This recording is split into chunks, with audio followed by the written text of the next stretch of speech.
We're getting more and more advanced, and now that we have an understanding of HTTP requests and also third-party libraries, we're well prepared for this module, where we'll talk about browser storage. Now, this is a general JavaScript course, but as it was the case already throughout this course, of course, a focus lies on the browser, because that's the first place where you typically work with JavaScript.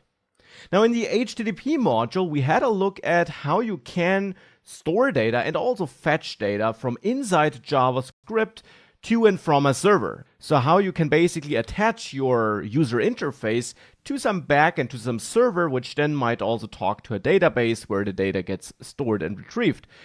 Now, some data, however, can also be stored in the browser, so directly where your user is. Not all data is suitable for this storage, and we'll explore what browser storage is and for which kind of data we might want to use it in this module. So what is browser storage? Now, as I mentioned, we have the browser and we have the server. These are the two pieces that typically interact when we're serving a web page. The web page runs in the browser, but A, it's served by a server, and B, most web applications also talk to a server, either behind the scenes through JavaScript or by using the default browser behavior, where, for example, you can submit a form and the request is issued to the server. Now, the server then has a server-side database where data can be stored. The browser also has a couple of storage mechanisms. So this is the big picture, but now let's dive into the two sides here. For the server side, so for the data which we send to the server with a HTTP request, we typically store the important data, the data which also needs to persist, the data we also want to store locked away from the users. Because, for example, if we have a list of all users with all their email addresses, of course, that has to be stored on one central server. When we store something in the browser, then we effectively store it on the machine of our user, so on your computer, for example.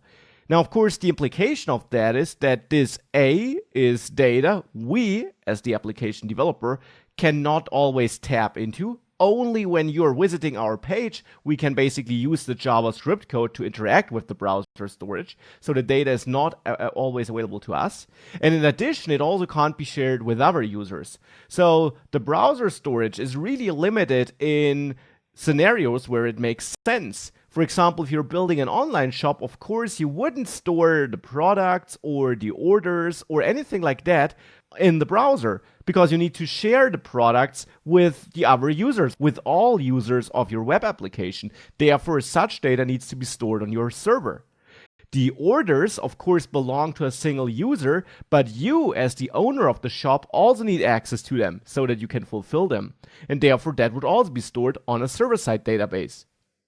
Now, one thing, however, you could consider storing in the browser would be the shopping cart, the current shopping cart of the user. It only matters to that user, and you might not need to store it on your servers. If you're not running any analytics on that or something like that, you can store it just where your user is, so in the browser of the user. Same is true for authentication data, like a session ID.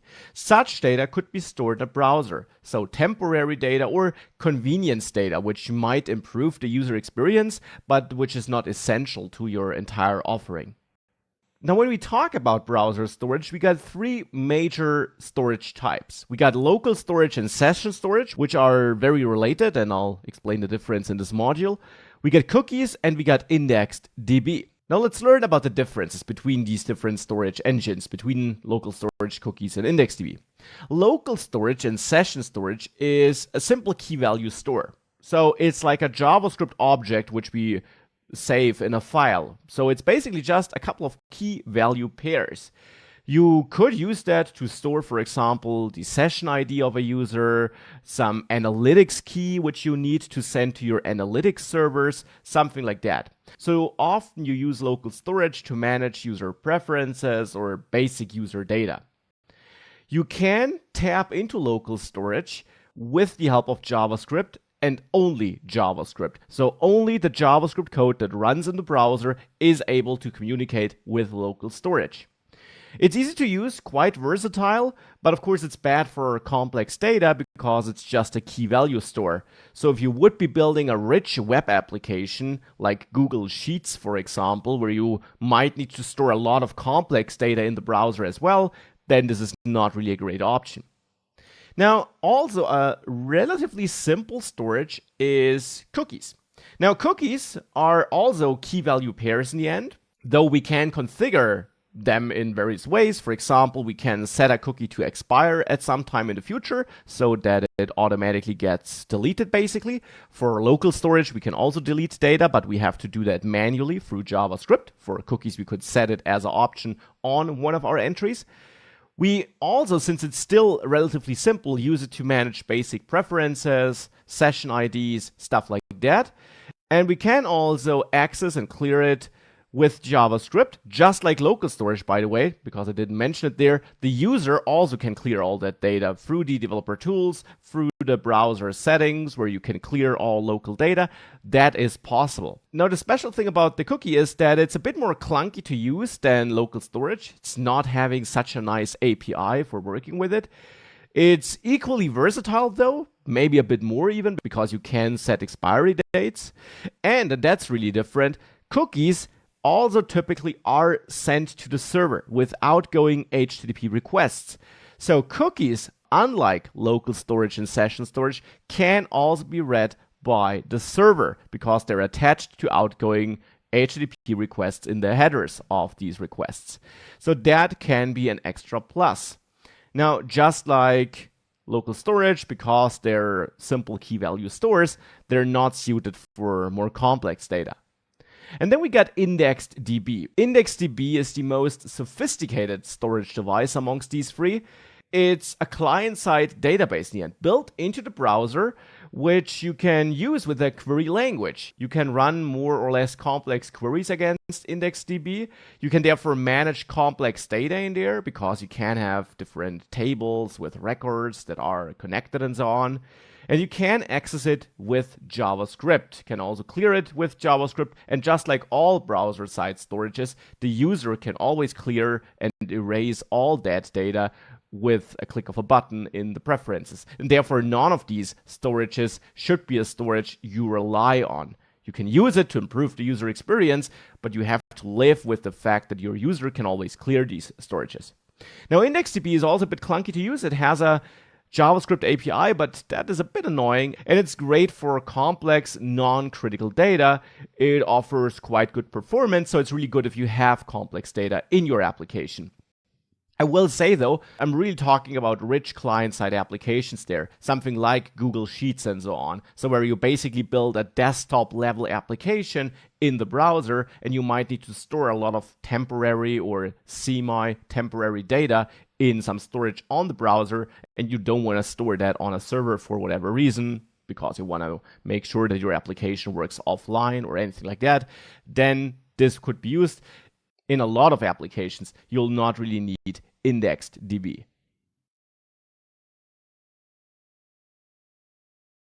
So let's dive into these different storage mechanisms. For this, again, you find a very basic application attached, or basic starting project, I should say. Index.html file with 2 buttons, some styles, and an empty JavaScript file. If you load that, you should see this here. Now, this is what we'll work with, and I'll briefly walk you through all 3 storage systems. This module here should only act as an introduction. If you want to dive deeper into these different storage systems, especially into IndexedDB, which can be quite complex depending on what you want to do with it, then of course, as always, you find further resources in the last lecture of this module. So I want to start with local storage and session storage, and I'll also show the difference there. Let's start with local storage. Local storage is a great, easy to use key value storage where you can store basic data.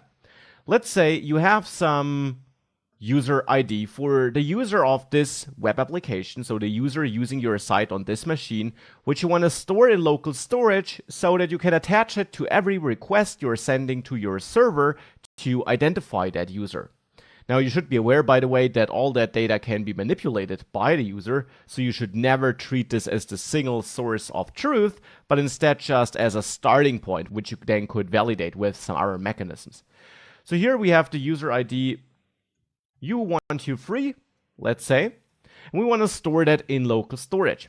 You can access local storage by just typing local storage like this, starting with a lowercase l. Of course, it's part of the window object, but as you learned, you can omit this. And then here, you have a couple of options. You can clear it to erase all data that's in there. You can try to get the data for a specific key if you already stored some value there. You can have a look at the key at a certain index, so at the fourth item that is stored in there, for example. You can find out how many items, how many key value pairs you did store in the local storage. You can remove a single item. So if you don't want to clear all of them, you can remove a single item by key. And of course, you can set an item. And that's what we'll do here. We'll call set item, and that takes two parameters. First parameter is a key name of your choice, which has to be a string. Second argument is a value, which, and that's important, also has to be a string or something which JavaScript can convert to a string easily, like a number. So here we can store that under, let's say, UID. And then, as I said, you could pass in a number or anything which can be converted to a string. Here I'll pass in user ID. By just doing that, if we reload this page, that will be in the storage. Now we can see that in the developer tools in Chrome if you go to the application tab. And keep in mind that every user of your web page is able to do that, not just you, the developer. There, under storage, you see a couple of storages. WebSQL, by the way, is deprecated, which is why I didn't discuss it on the slide earlier. You shouldn't use that anymore. Other than that, you see the storages I talked about. And there, if we expand local storage and click on File here, we see the data I stored here. That's actually some test data I stored earlier. This here is the data we just stored here, our key and the value for that key. And as you saw, I just deleted the test data. I can also delete this here simply by hitting the delete key or the backspace on Mac. And that is something every user can do. Also, every user can add data here. So you should, as I said, never take this as the single source of truth, because this can be manipulated easily by the users of your application. It should just be a starting point or hold data you need in your JavaScript code to enhance the interface. Because of course, as you see here, you can interact with that from inside JavaScript. Let's actually wire up our two buttons, the store button and the retrieve button, and make sure that these do the heavy lifting here. So we have the store button, which we get with document get element by ID, store dash button was the ID, and the retrieve or retur button, which we get with document get element by ID, and then it was retrieve button. Now we can do something we did many times in this course. We can add some event listeners to these buttons here. Here I'll just work with a couple of anonymous functions for the retur button and the store button. And in the store button, we can have our set item code. In the retrieve button, we can now, of course, also reach out to local storage and get an item by key. And here, for example, get the UID key, so the user ID we stored here, and store that result. It's a synchronous action, so it's actually not asynchronous as you could think. You don't need a promise or a callback here. This synchronously accesses the storage and gives you back a data immediately. So here we then got the extracted ID, which I store, and we can use it in the very next line already. We could check if extracted ID is a thing, and then output got the ID dash plus extracted ID. Whoops, accidentally added this here. And otherwise, in the else case, we can output could not find ID, something like that. Now with that, if we save that, we'll see if I click store here, if you watch the right, that key appears here. And if I click retrieve and we go to the console, we see got the ID. If I delete that ID in the store here, manually from the developer tools, and I try to retrieve it, I of course get could not find ID. So this is how you can work with local storage, and you can see how easy it is to work with it. Now, you can also store more complex data. Yes, it has to be a string, but keep in mind what you learned about JSON in the HTTP module. If we had a user object here, which has, let's say, a name key and an age, and maybe also some hobbies, where we have sports and cooking, and we want to store that in local storage, we'll have a problem. If I access local storage here, call setItem, and store my user here, like this, by pointing at that user constant, let's see what happens. If I save this, and I go back and click store, and I now go to the application tab, we see actually this object thing was stored. Because what actually happens when we store some data here is that JavaScript will call toString on whatever we pass in. And for our object, it doesn't give us a human readable or machine readable version of the object. It gives us this square bracket object output. But what we can do is we can convert this to JSON, because JSON actually is a string. Remember, it's called JSON Stringify. Now, JSON is this format which also uses curly braces and so on, but actually the entire JSON data, and that's just something you have to know, is wrapped into quotes, you could say. JSON data is string data. It's a machine-readable string where the content of the string is such an object with the structure and the rules I explained in the HTTP module. So therefore, we can stringify that data to store our user data in here. And if we then want to get it back, the extracted user, we can of course call JSON parse on the result of local storage get item for the user key.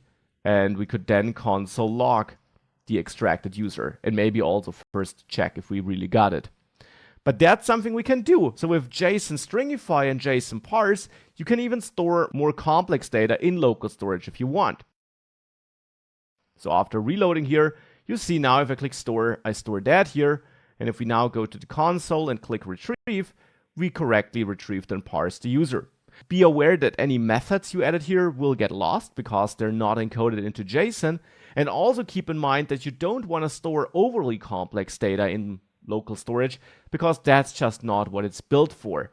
In addition, you can't rely on the data to persist because users can delete it, and browsers also can delete it if they're running out of disk space, for example. These are things you have to keep in mind. And with that, to finish up the local storage part, let's see what session storage is about. And for that, I'll actually store the user ID with session storage, and hence, of course, also extract it with the help of session storage. So now for the user ID, I'm using session storage instead of local storage. Now to see what this does, let's first of all reload the page, go to application, and clear UID here from local storage. We're not accessing it anyways, but to be super safe that it's really gone. And let's check session storage, it's empty. Now, if I click store, you see the user ID is added to the session storage, not to local storage, but to session storage because we changed the code.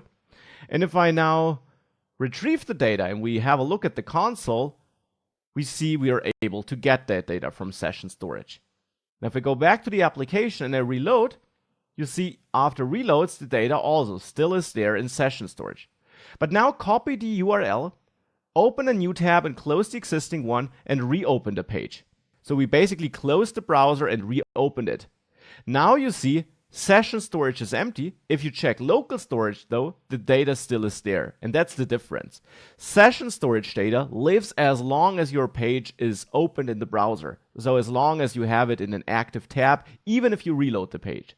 Thereafter, if you ever close that tab or close all tabs where your application is running or close the entire browser, session storage is cleared. Local storage survives this. Local storage is never cleared unless the user clears it manually or the browser clears it because it's running out of space or anything like that. And that's session storage and local storage. So let's rename this name now to this file now to local storage so that we still have it for reference, but we can create a new app.js file because now we'll dive into cookies. Now cookies are this special storage in a sense because they are attached to outgoing HTTP requests. And that can be helpful depending on which kind of application you're building. Of course, your server needs to be prepared to do something with your cookies. Otherwise, them being added to outgoing requests adds no extra value. It won't be a problem, but it also won't give you any special benefits. You need some server-side code which also reads the cookies so that this actually is an advantage. And that, of course, in turn depends on which use case you're handling, which application you're building.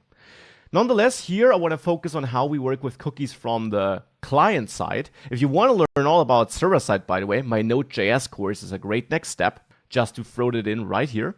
But let's have a look at what we can do with cookies here in the browser. We access the cookies with document.cookie. This sounds like we access a single cookie, but actually it gives us access to all cookie data stored. To start simple, let's simply console log document cookie and see what we got in there. If I run this, if I now reload here, you see I get nothing. We got nothing stored here on this page, which makes sense because which kind of cookies should be stored for this page? It's brand new, it's not connected to a server even, so there can't be any cookies which the server set, because servers can set cookies with headers on their responses. So it makes sense that we have no data on our cookie here. We can change this though, and for that, let me grab this code from local storage where we get our two buttons, and replace all code with that, and then also make sure to add these listeners here, all the listener code, copy that over into app.js, but of course clear what we have in these listeners so that we start from scratch again. And now let's start with the store button. We can access document cookie, and what you can do here, and that might sound really strange, but you can set it equal to a string, and this will add a new entry to the cookie. So it will not override or clear the existing cookie data, it will add something to it. Now that can be strange because it looks like you're assigning a new value, but no, indeed, it will add something, not replace. Will only replace a cookie that already has the same key you're about to add, but step by step. Under the hood, this simply uses a setter function which triggers when you assign a new value, and that setter function will then add this as a new key value pair to the existing pairs instead of replace the existing ones. So how do we add an entry here now? Let's say we again want to store some user ID which we got, u123. Well, then we can add this here by picking a key, user ID or UID, then an equal sign without any white space, just like this, and then your value. Now here I'll use a template literal so that I can simply inject this. Of course, you could also just concatenate this to a string. So here I'll inject user ID as a value for this cookie ID here, or this cookie key here. So if you save this and you go back and click on store, let's check out the application tab. And what you'll notice there under cookies is that you don't see anything there. Now let me press store again multiple times. Nothing shows up there. The reason for that is that unlike local and session storage, cookies really only are available if your web page is getting served with a real server. Now, I covered this in the modules section and in the tooling section, so you probably are aware of why we need such a server. The file protocol simply just doesn't simulate real circumstances under which our page would be served. Now, we did already install a server in these modules, and that was the serve package, which you can find by googling for serve.js. You install it with npm, which also is a tool you get by installing Node.js, which you also need for this server to work. So you need to visit nodejs.org, download Node, walk through that installer, thereafter install serve with npm install-g serve. And once you did all of that in your project with the terminal built into the IDE here to automatically have a terminal or command prompt which is navigated into your project folder automatically, you can just run serve in there. And what this will do is it will serve the index.html file in that folder automatically when you visit the address that it's being shown here, localhost 5000 in my case here. So now if we load localhost 5000 instead of the page through the file protocol, if we revisit the cookies here, I see one dummy cookie, which is probably set by some other tool, some extension. But if I now click store here and I reload, you see the user ID show up there. So now we also can access cookies through JavaScript. And to read the value, we now just have to go to our retrieve click listener, and we can console log document.cookie, and it will output what's inside of our cookies. So if we do that, save that, reload, and go to the console in the DevTools, now you see the cookie I set here. Now what about the other cookie which was set there? If we go back to application, this cookie has a special flag, this flag here, the HTTP only flag, and that means this cookie is only accessible by the server, not accessible from browser-side JavaScript. An extra security mechanism. This is why with browser-side JavaScript, when we print all cookies, we only see this key value pair. So that were the basics about cookies. Let's dive in a bit deeper. Let's say we want to store more. So here when we store data, I don't just set the UID, but I also want to store some user data. With local storage, we created a user with a name, with an age, in an object, and then I would basically just, to transfer what we did with local storage, add a user key here, and then use JSON stringify on user, or on the person you created here, to convert this to JSON, which is a string, and hopefully store it in the cookie. Let's see whether that works. Let's save that, go back and reload, click store, and click retrieve. And indeed, this worked. Our user data is encoded as a string and stored in the cookie. Now, one thing you probably see there is not just that this works though, but that we don't have such a nice retrieval API as we had it with local storage. There, to get an item, we had the getItem method. Now with cookies, it's an all or nothing thing. When I access document cookie, I got no get method or anything like that. I just, do get all my key value pairs separated with a comma. In the end, what we get here is one long string, which is also why on document.cookie, you can use all these string methods. And hence, for example, you could also split this on the semicolon. And if you would do that, and you reload and retrieve, you see now at least you have the key value pairs split into separate items here in an array. Though please be aware that there is an extra white space in front of the user item because there was a white space in the cookie string before. So how could you now retrieve a single item, let's say? Well, to get rid of the excess white space, you could store your cookie data in a constant where we use document.cookie.split on the semicolon. Then on cookie data, we can call map, a method which is available on every array, and cookie data is an array, which requires a function which is executed on every item in the array, and every item in the array is just a string. There I want to get rid of excess whitespace, and I can do so by returning i.trim. Trim is a method you can call on strings to remove excess whitespace at the beginning or end.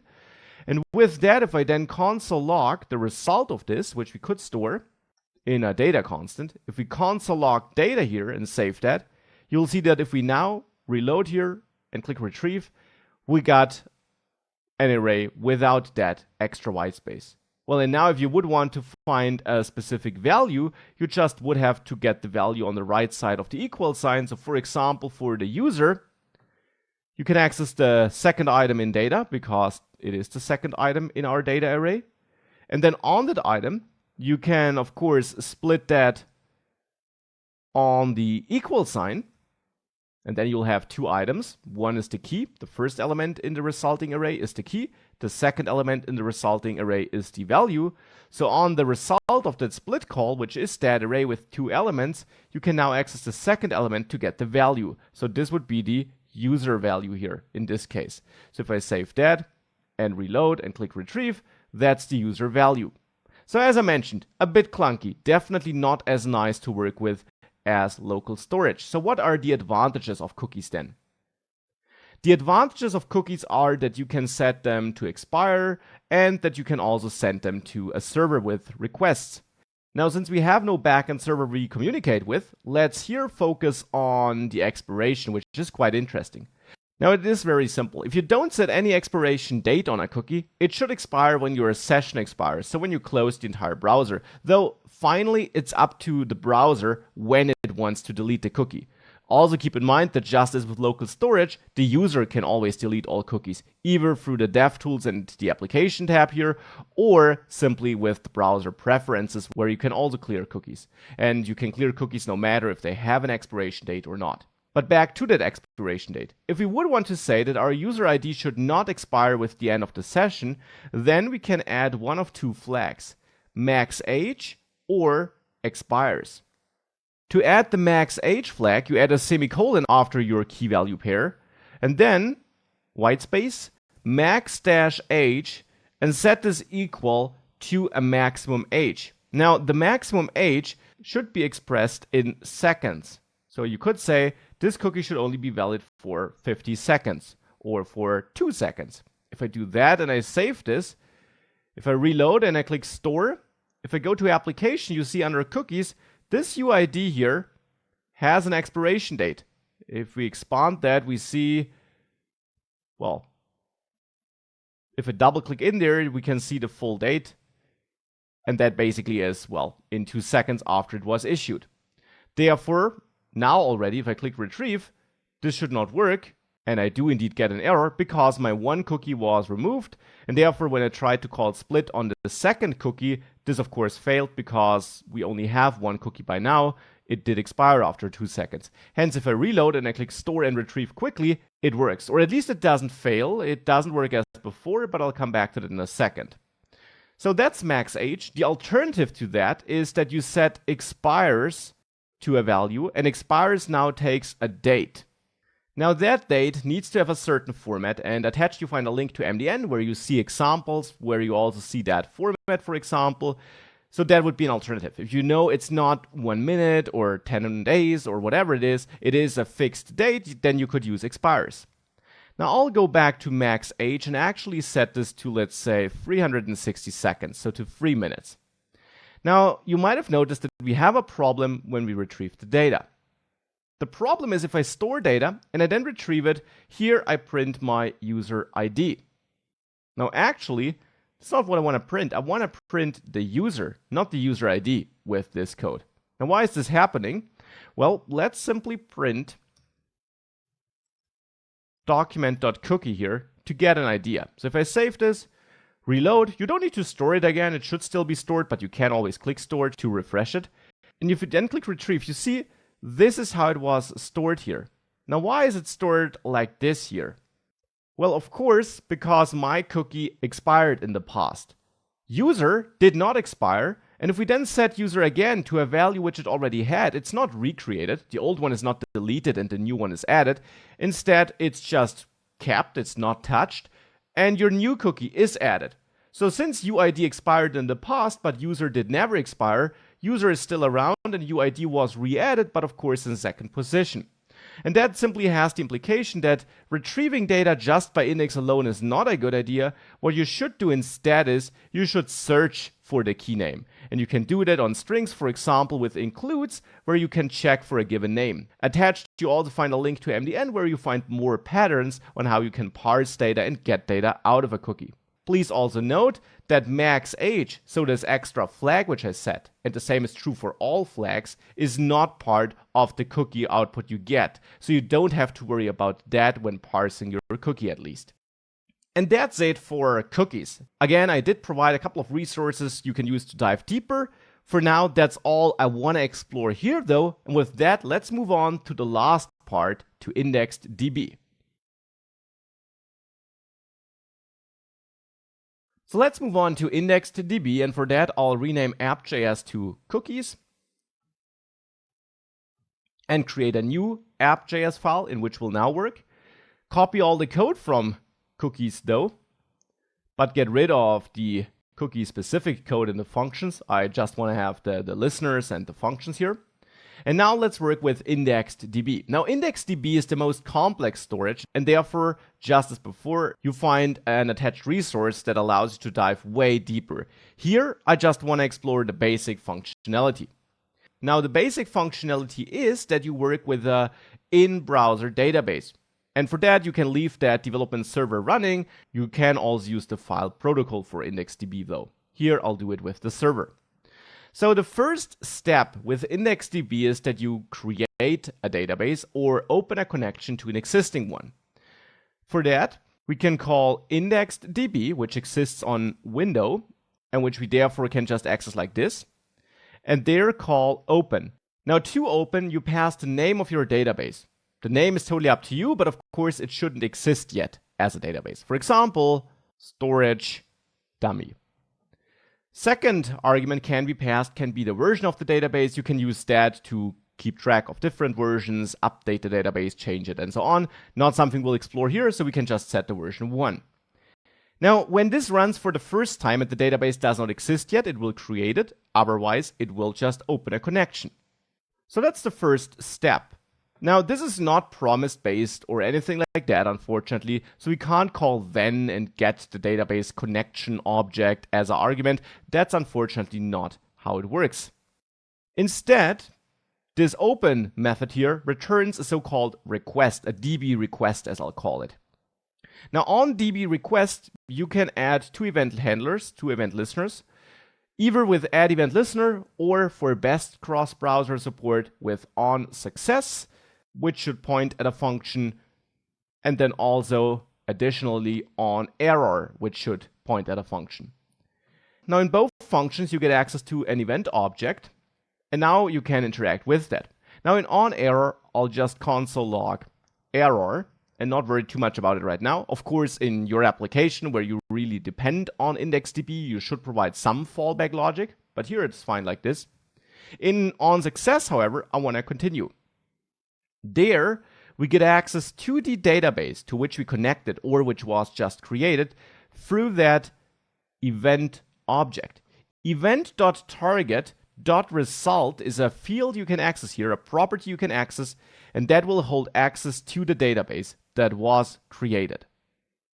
Now we can configure that database. Remember, this fires when this open request succeeded. So now we can configure that once this happened. Now, I mentioned that IndexedDB would work with tables and records like databases you know from servers. Now, actually, the terminology is a bit different. It's object stores, which you work with, a bit like tables. You can have multiple object stores, and each object store can store, well, multiple objects, I guess. But it's a bit like tables and records in the end. Now, with the database you get access to, you can use it to create an object store by calling create object store like this. Now this is a function that takes a couple of parameters. First one is the name of the object store. For example, products. Let's say we're building an app where we want to store some products here on the client side, though keep in mind what I said earlier, business critical or security relevant information, as well as data that has to be shared with other clients, should not be stored here. So it's really just data which can get lost and which we just need to enhance the user experience. So let's say we're storing a couple of products. Now every object store needs one key, one property that exists on every stored object by which this object can be identified. You configure this in a second argument you pass to create object store. There you pass in a configuration object, which has to have a key path property, where you set up that single key which every item has by which it can be identified. Let's say for a product, that's an ID field. It's up to you, it just has to be a field which later exists once you start adding data. This returns access to the object store, so we can store access to that object store in a new constant. Now we can initialize this object store. We might want to add some initial data here. And of course, that now really depends on your application, whether that's the case or not. So that we can see something, I will do it here. We can use the object store object for that, and there we'll have a transaction property on which we have an onComplete listener. This points at a function where we also get an event object, which we don't need here though, in which we now can execute code. Now onComplete will trigger once the object store creation finished in the end. So it's now in here where we can interact with the database and this object store. Now to store new data, we reach out to the database, because you could store it in any object store. And there you also have a transaction method though now, which you execute like such. So you execute a transaction method, which takes two arguments. The first argument is the name of your object store. So the name we set up here, in my case, products. So I'll point at products here. Second argument is the mode under which you want to access this store. And that could be read, or like in my case, read write. I want to be able to write as well. Now this should open up a connection to that object store. On the resulting object, you can now call object store as a method and pass in that name again. You need to call that object store method because you could pass in multiple object store names to transaction, and then this would allow you to select a single object store. And this will now give you direct access to that object store we're trying to establish a connection to. You can store that object store access here in a constant, products store, for example, and now we can work with that. Here we can use product store to call add and add a new item. And now that item should be a JavaScript object which needs to have that key here. So in my case, it needs to have an ID property, could be P1 for product 1, and then it can have any fields you want. For example, a title for the product, first product, maybe a price, which can be a number, maybe a tags array where we have expensive and luxury as tags, for example. Any object can be added. You just need to have your key path here. You need to respect that in the object. And with that, this should be added. And that was a lot of talking. Now let's save that. And let's reload this page. And we get an error. Now, this error tells us that the database is not running a version change transaction. Now, the thing is, we defined this onSuccess callback here, this onSuccess function, which would fire when the database is successfully created. It turns out, to actually interact with the database, you need a different handler, which is onUpgradeNeeded. So if we save this now with this changed and we reload, this error goes away. Let's now visit the application tab, and there under IndexedDB, you should find that storage dummy database. Now it says 0 object stores though. So you might want to delete it and then simply reload, and it should then create it in the correct way with the product's object store. And there, if we expand this, we can see our key, but we also see the value which was stored for that key, which is this JavaScript object. And therefore, this is more structured data stored in there without the need to encode it with JSON or anything like that. And of course, you can store multiple such objects with ease here, all identified through their key. So that was a lot of work, and it already shows that this is more complex to work with, but also more powerful, therefore. Now let's say we want to store something when we click the Store button.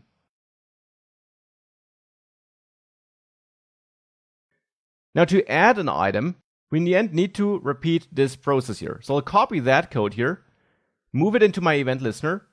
The database and object stores will be initialized when this code is executed. And therefore now here, I again establish a connection to the product object store and I add a new product. So here, a second product for, let's say, a higher price with the same tags. That should almost work. One problem we'll have is the database. This is a variable we define here in this function, so it's scoped to this function. To make it available outside of there, we can define it globally, let db, and then just assign a value here to it, so that this is available in the whole script, and therefore now here we can access it as well. You could check if db is set or if it's not set, so that you don't try to work with it if it doesn't exist yet. This is an extra check we could add here. And with that, if we save that and reload and you click store, you see nothing changes. Now our problem here is that we set db in onUpgradeNeeded. This, however, does not always run. If we have a database where the version number did not change, this will not rerun. This essentially just runs if the version number changes. OnUpgradeNeeded will run whenever the database is created for the first time or when the version number changes thereafter. Now, of course, we could just change the version number here and this function would run again, but then we would try to recreate this object store which already exists. So you should not use this version number to kind of try to make your other code work. You should use it if you really change the internal structure of the database. So that's not what we want to do here. Instead, what we need to do here is copy that code and add an onSuccess handler here, which will run whenever this is opened or created, and then get rid of all the non-database assigning code here so that all we do is this. Now we got some code here which will run whenever the script reruns, whenever the database connection is opened, and will give us access to the database. So then the database variable will be set and we're able to work with it. So now if we save that, go to the application tab here, reload and click store. You might need to click that refresh button, but then you'll see your new data here. Now that's how you can store data. For retrieving, we can go to the retrieve button function here. And there you need access to the object store, so we can reuse this code. And of course, you could also put this in some helper function therefore. And on that store object here, you can now call a get function and enter the key name of the item you want to retrieve, for example, P2. Now this will not give you the item like this. Instead, it gives you a request object where you again can add an onError and onSuccess handler. This is just how this API works. Now here in this function, we also don't get the item as an argument, unfortunately. It is what it is. Instead, we can now get the retrieved item on the request object, which was returned by get here. And there we'll have a result property, which should be the item that was retrieved. So with that, if we save this, reload, go to the console and click retrieve, indeed I did retrieve the item with key P2. So some aspects which can be confusing, for sure. It is the API IndexedDB offers, though, because it's a bit clunky with all these handler assignments here. There actually are third-party libraries, most importantly idb.js, which is linked on this lecture, so you find a link attached, that make working with IndexedDB much easier, that promisify all these features, and so on. So a link to that is attached. In addition, you also find a link to an MDN document, which dives way deeper into this base API and explores what else you can do there besides this basic storage and retrieval. So this is it for IndexedDB and for browser storage in general. Now you can dive deeper into all of these methods. I just wanted to introduce you to these concepts and give you an overview. Browser storage can be really useful for some pieces of data. You should just always be aware that users can view and edit it, so it's not secure at all, and that of course users can also delete it, or the browser might delete it if it's running out of space. Therefore, this is great for data that can be used to enhance the user experience. If you're building a rich client-side application that needs to manage quite a lot of data, then having something like IndexedDB is really great, but it does not replace a server-side database and storing data on a server.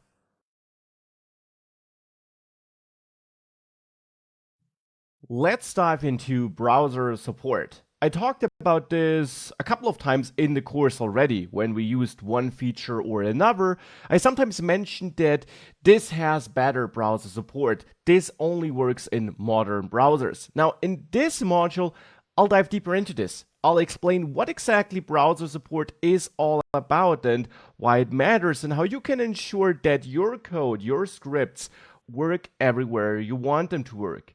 In detail, we'll have a look at what exactly browser support means, what that is, how you can find out which kind of browser support you need, which browsers you want to support in your application, and how you can, of course, also find out which features are supported in which browser.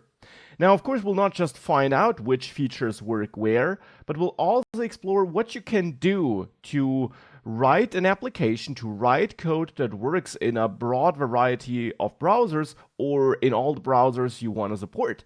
And there we'll dive into things like feature detection and fallback code. We'll have a look at polyfill, so what that is and how that can help us.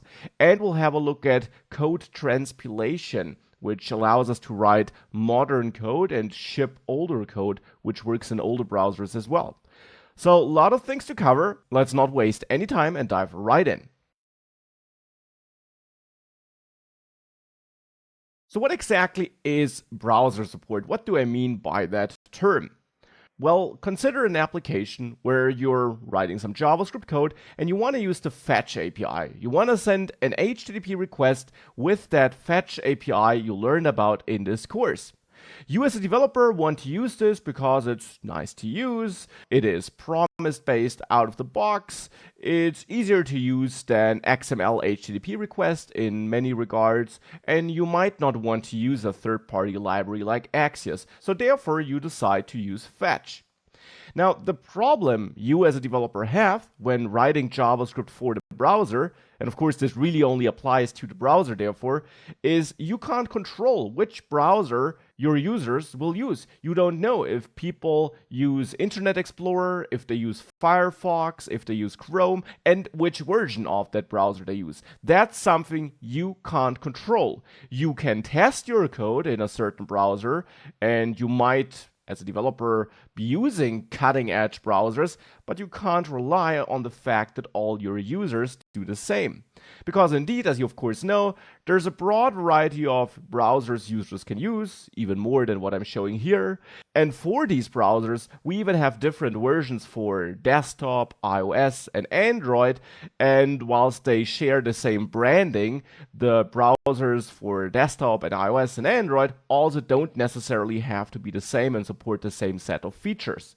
So for example here, Fetch would be supported in Chrome since 2015 already, in Firefox also since 2015, but not in Internet Explorer. Now of course, Internet Explorer is an old browser. Microsoft is now working on Edge, which now also actually is based on the Chromium project, so it has a similar core as the Chrome browser. But there still are users out there, especially in some companies, that still use Internet Explorer, even though it's outdated. So that might be a problem, because for those users, your code that uses Fetch would simply not work. It would throw an error and your application would crash. Now to complete this picture, Edge actually is supporting this since 2016 and Safari is also supporting it since 2017.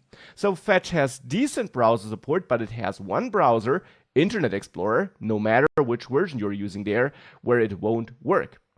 So that can be a problem, and that's a problem you as a developer have to work around, because as a developer, it's your responsibility to make sure that you write code that works for all the browsers you're targeting with your web page. It's also important to differentiate between browser features and JavaScript syntax. Sometimes it does not matter, but sometimes it does. When we talk about browser features, we talk about the APIs a browser exposes, whereas JavaScript syntax really is about all the keywords, all the functionalities and features that are built into the JavaScript language. They're, of course, kind of related, but not exactly the same. For browser features, these browser APIs, the browser decides which features it offers, and examples there would be the Fetch API, geolocation, the DOM API. So all these objects and functions and methods that are exposed by the browser in JavaScript. Of course, you work with these features in JavaScript, but they're not part of the core JavaScript language. Instead, the browser, as you learned, provides a bridge to these functionalities and exposes APIs in JavaScript so that you can conveniently use these features. On the other hand, when we talk about JavaScript syntax, I really mean parts and features that are built into the JavaScript engine. And there, it's the browser's JavaScript engine that defines which syntax and which version of the JavaScript language is supported.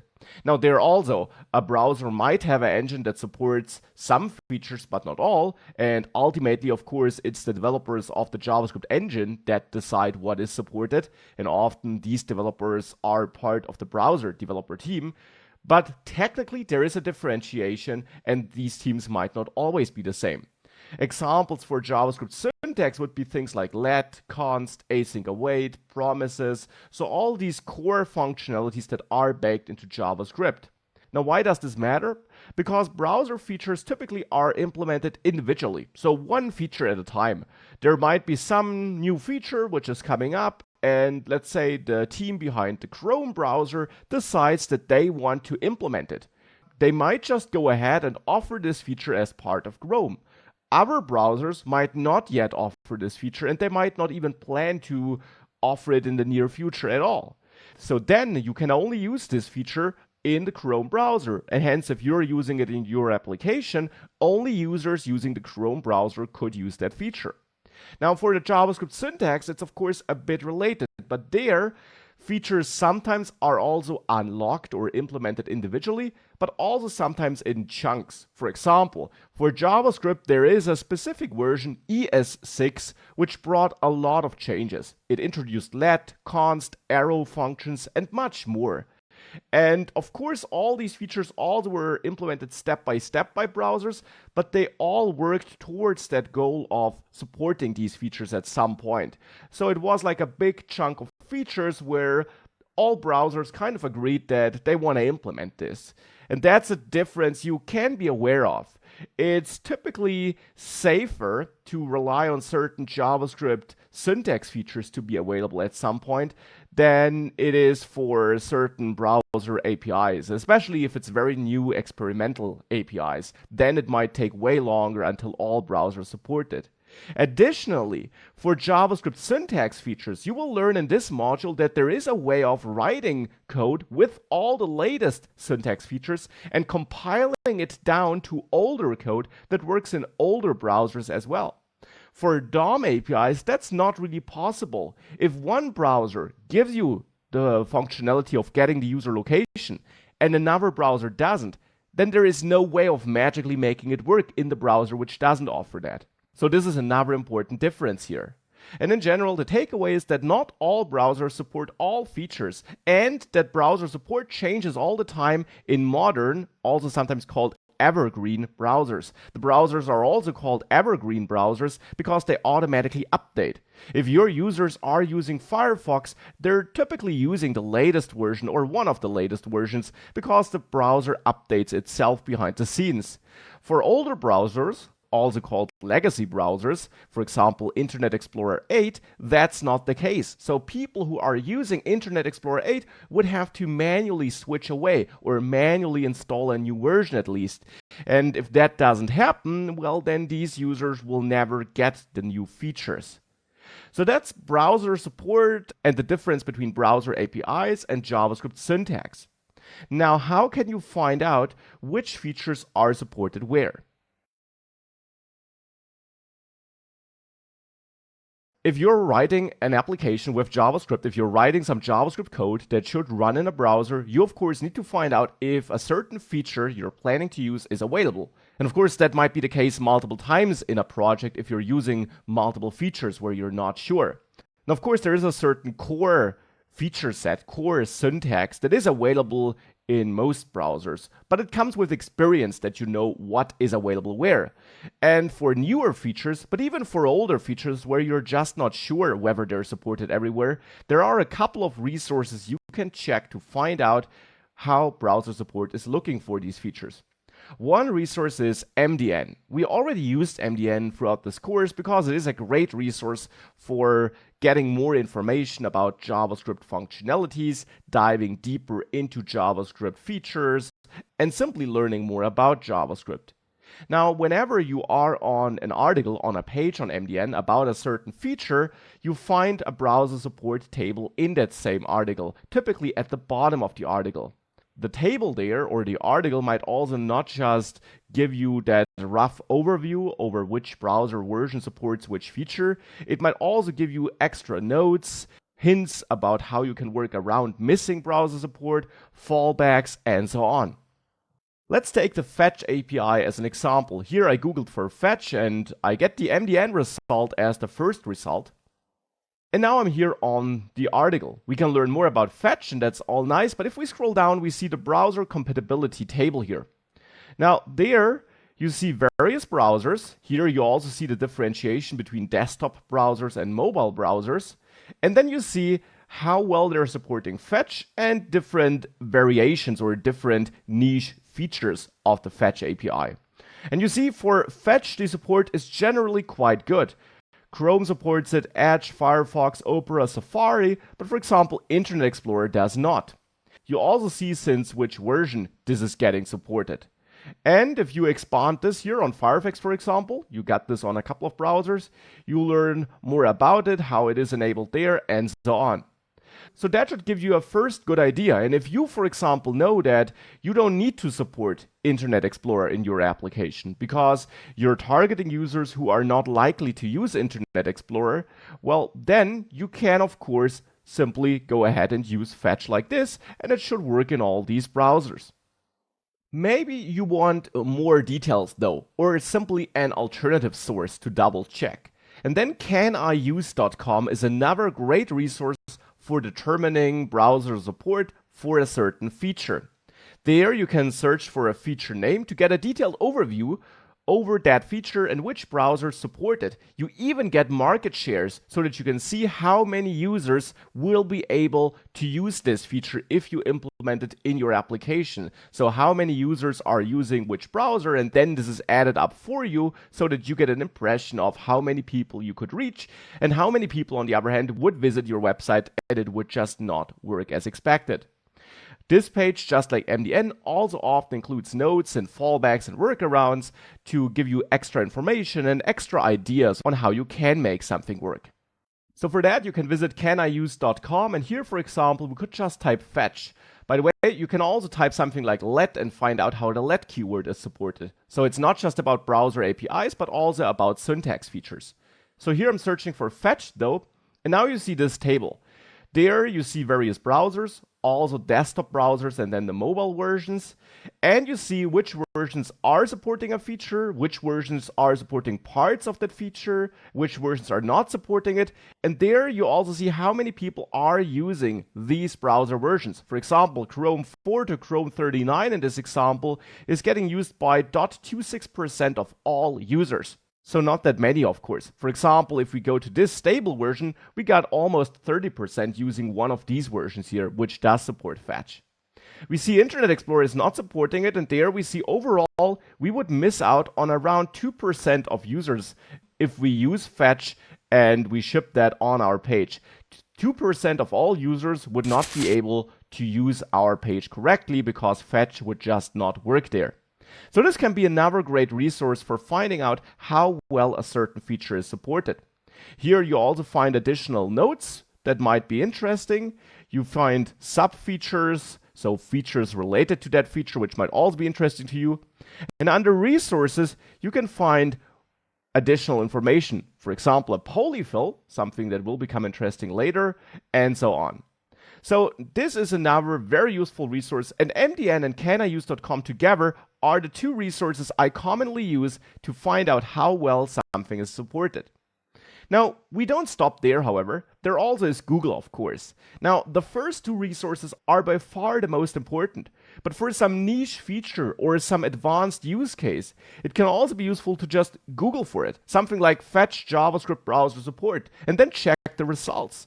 You'll of course also find MDN and caniuse there, but you might also find some Stack Overflow discussions that might contain additional useful hints. For example, there you might also learn how you can make it work in older browsers as well. So these are three great resources for that. Now, when we talk about JavaScript syntax features, there is another very interesting feature. That's a specific ES6 JavaScript compat table, compat for compatibility. It's a website which you can visit where you find a detailed list of JavaScript syntax features and which browser is supporting these features. So it's great for checking whether some next generation JavaScript feature is available.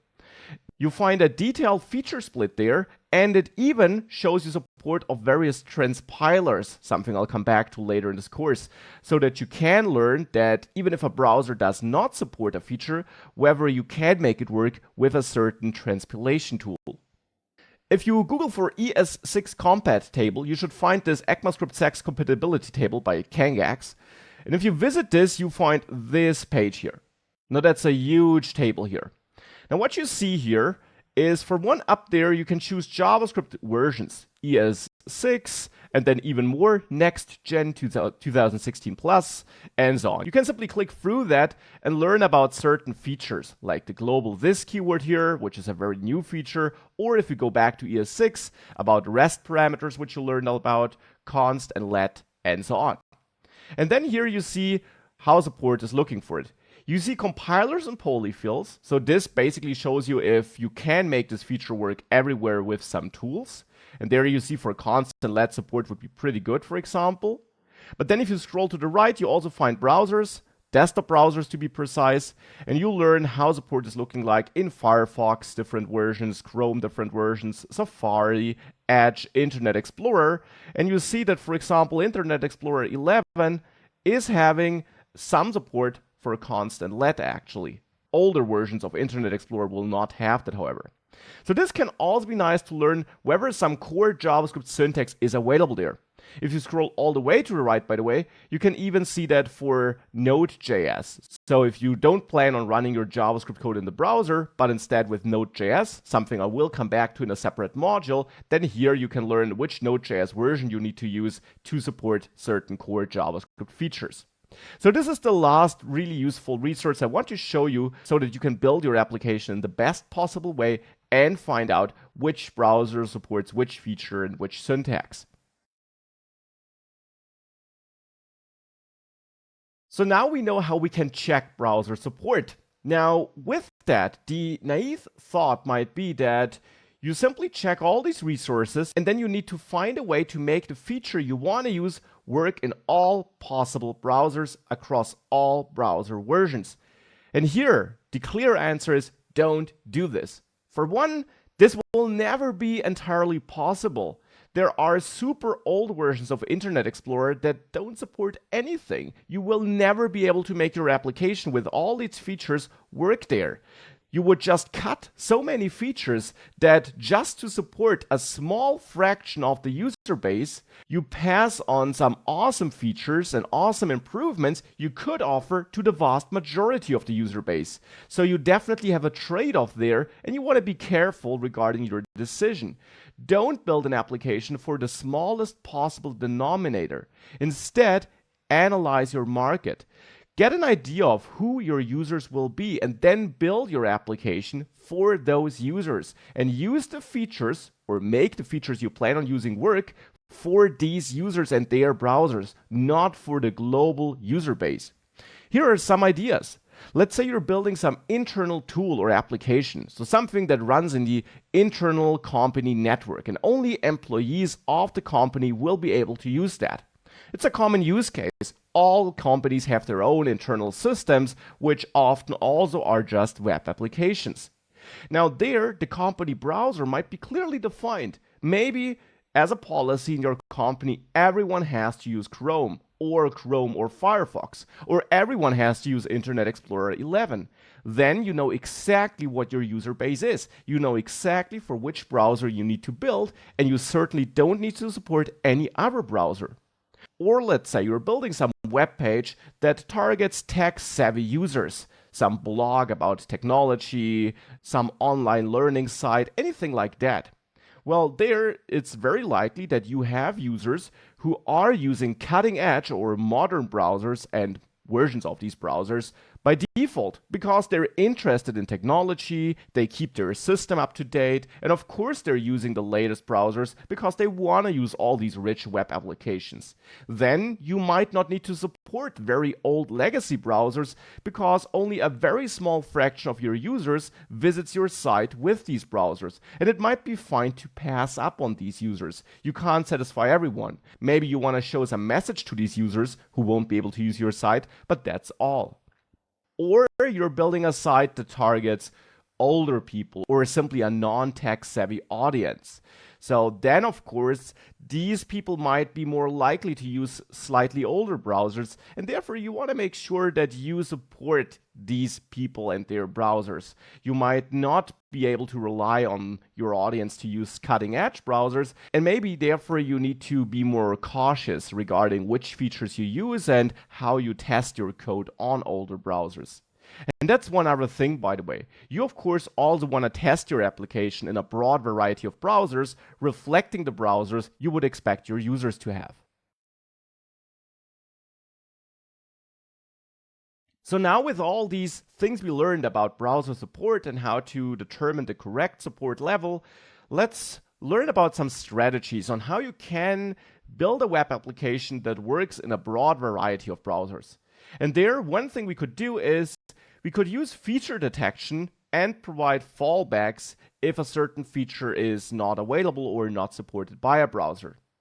Let's say we want to use the clipboard API. That's a relatively modern browser API that allows us to interact with the user's clipboard, so the thing you use with copy and pasting. If we search for Clipboard API and we check the MDN article and we scroll down, we see browser support is not looking that great. It works on Firefox and Chrome. We don't know whether it works in Safari. It does not work in Edge and not in Internet Explorer. Now let's also check caniuse.com. Let's search for Clipboard there. And there, if we scroll down a bit here to the Clipboard API, we see the same picture. For Safari, it's simply not clear whether it's supported, but we definitely know it's not supported in Edge or Internet Explorer. Now in Chrome and Firefox, however, it does work. Now, how can it be not clear for Safari? Well, it's not about people not testing it there. It is about how the browser vendors, so the people working on Safari, how they communicate features they want to support. And if they haven't communicated any information regarding their plans on whether they want to support the Clipboard API or not, then this is treated as unknown. We don't know what their plans are. We don't know if they're about to implement it, if it should be working and it's not working due to a bug, or anything like that. So this could be a reason for this feature being unknown rather than being marked as not supported. Now this also is a feature that might be nice to have in an application to simplify some process for the user, for example, but that's not a must-have. So therefore here we could use feature detection and then simply provide two routes. We can check if the feature is available, and I will of course show you how that works. And if it is available, we execute the code that relies on this feature to exist. Otherwise, if it's not available, well, we execute some fallback code or we show an error message to the user. We give the user another way of letting him use our application. So basically what we try to do is we want to avoid that the application crashes and instead just provide two different code branches that can execute based on the existence of this feature or not. And for that, I got a simple application which you find attached. It has a button, do something. It's this project setup. It uses some tooling as you learn it in the tooling section. You need to run npm run build:dev to spin up that development server, which uses Webpack dev server behind the scenes. We will work in app.js here, and our code will be output in the assets folder thereafter, from which we also import it. And then in the end, we'll get this button here and our working code. Now let's say we want to use the Clipboard API, and therefore temporarily I'll add a paragraph here, some text you could copy, and we want to make sure that when this button is pressed, copy, we put this text into the clipboard. So the same thing should happen as if you manually mark this and press Ctrl+C. That's what we want to replicate here. Now to make that work, let's go to app.js, and you got some starting code here which selects the button. Let's also select the text paragraph here with document query selector, and then just the first paragraph we find because that's the only paragraph we have. And now we can get our text here by accessing text paragraph.text content. This is the text which is written in there. Now we want to use the Clipboard API and place that in the clipboard of the user. Now for that we can use navigator.clipboard, use the write text method there, and then this needs a data piece here. Here I'll just put in my text because it wants a string, and thereafter this will give us a promise. So here we can listen to the result, maybe console log it and see whether we get something there, and maybe also add a catch method, and you could use async await instead of course, and also log any error we might be getting. So now we have some code here which uses the Navigator, the Clipboard API. If we save that, and I go back here and I click copy, get undefined being logged here. But now if I go into the console here and I hit Command V or Control V to paste in what is in my clipboard, you see indeed that text here was put into my clipboard. I never manually Control-C'd it. I can prove it by marking this and hitting copy, Control-C. And now again, if I click the copy button and I press Control-V here, you see again I have this text in my clipboard. So this works. And of course it works because I'm in Chrome here. And as we can tell, Chrome supports the Clipboard API. Now that's nice, but not everyone is using Chrome. Let's see if the same example works in Safari. If you're a Windows user, you can simply try Edge. So here I'm also opening up the developer tools in the console and click copy here.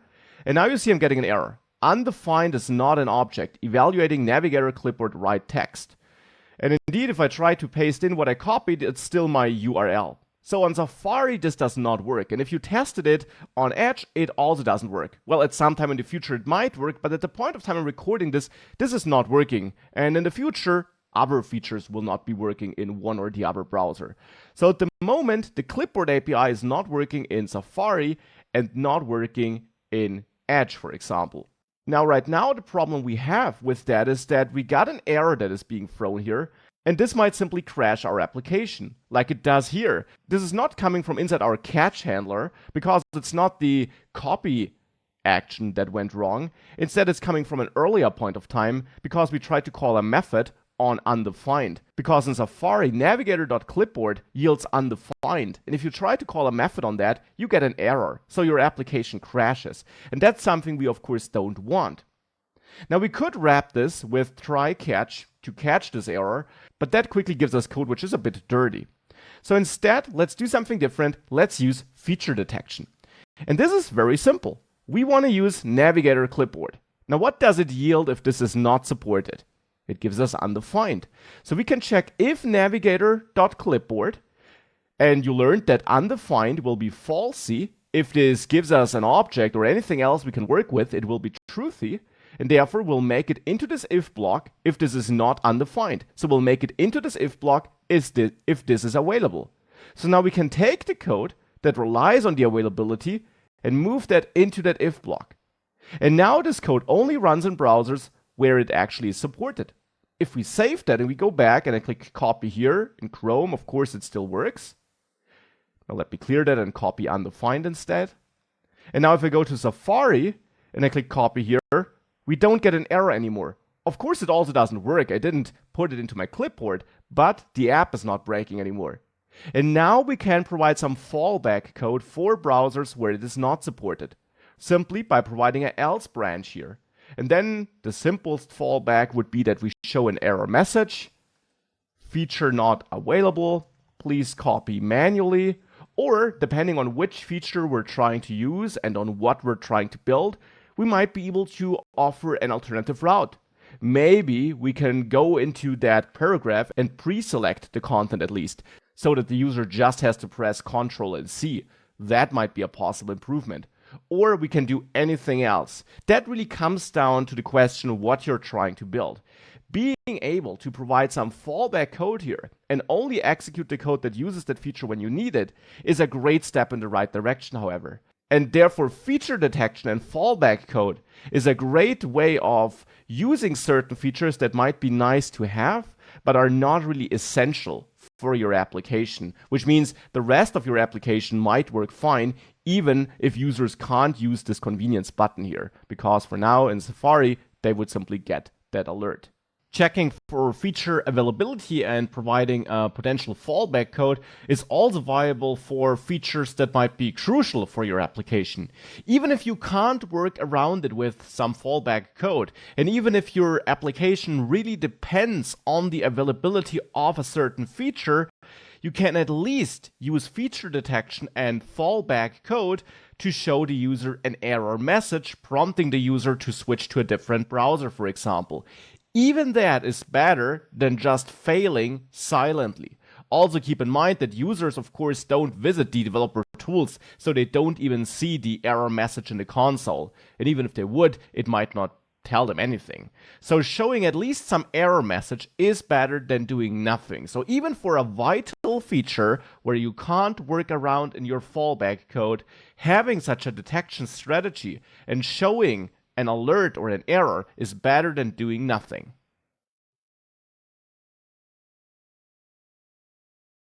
Another strategy for making code work in more browsers is to use polyfills.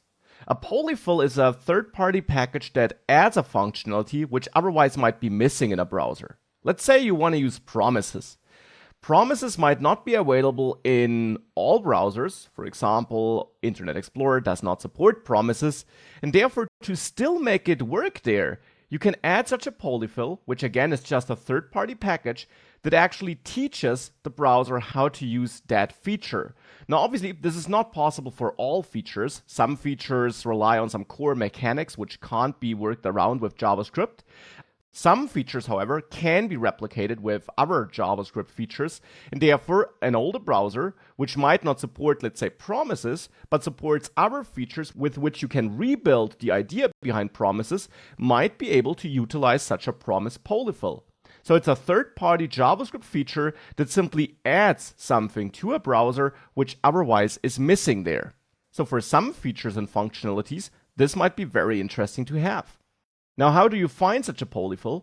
For example, if you search for fetch here on Can I Use, and you want to use fetch, and you know you also need to target older versions of Edge and, let's say, Internet Explorer. Well, then here under Resources, you would find a link to a polyfill. Of course, you can also just try your luck and search for fetch polyfill. In both scenarios here, with that link or with our first search result, you actually would end up on this GitHub page here, and there you learn about this fetch polyfill. And here you learn what it does, what it is able to do and what it is not able to do, and how you can add it and how you can use it.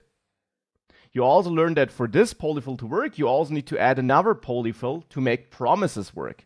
And there you could, for example, dive into this recommendation and make this promise polyfill work. Then you would also have to follow the installation instructions there. Here you can simply use this CDN link, for example, and throw that into your index.html file.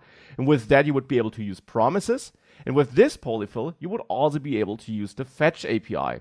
Because what the polyfill does behind the scenes is it basically adds this fetch function, fetch method to the global window object, you could say.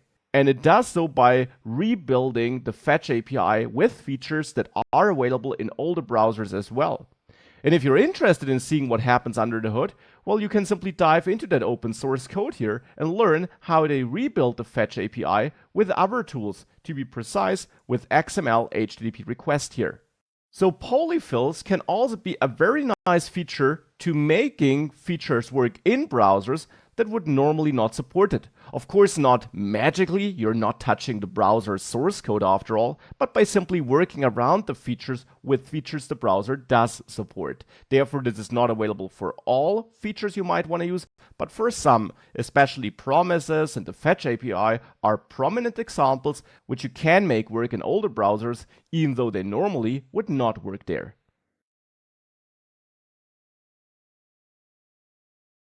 For some features, you can't use feature detection, you can't use fallback codes, you can't use polyfills, and you can't ignore them. Typically, that's the case for core JavaScript syntax features like let, const, async await, arrow functions, all of that.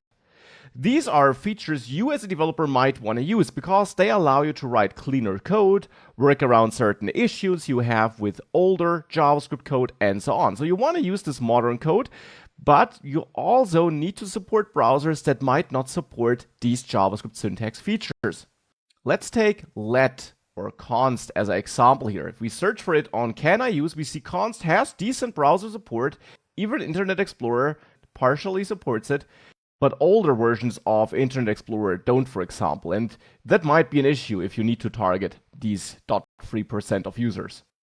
If you search for arrow functions here, you see there it's even a bit worse. Internet Explorer, for example, doesn't support this at all, not even in version 11. Now, what do you do if you still want to write modern code with all these features and you still want to support, let's say, Internet Explorer in this example, or these older Firefox or Chrome versions? What can you do in that case? You can't use a polyfill because it's a core language feature, and if the let keyword is not recognized, there is no way of making it work. Unlike promises and fetch, these are not functions you call after all. Instead, const really is just a keyword that tells the engine what the code after it is all about, that it creates a variable that does not change. And in the example of const, for example. And therefore, this is a functionality that can't be rebuilt with other tools. It's just missing. The const keyword is not recognized, and therefore browsers that don't know it, that use a JavaScript engine that doesn't know it, I should say, will just crash when they detect this keyword. Now, to still make that code work or to still ship so deploy code that does work, you can use transpilation.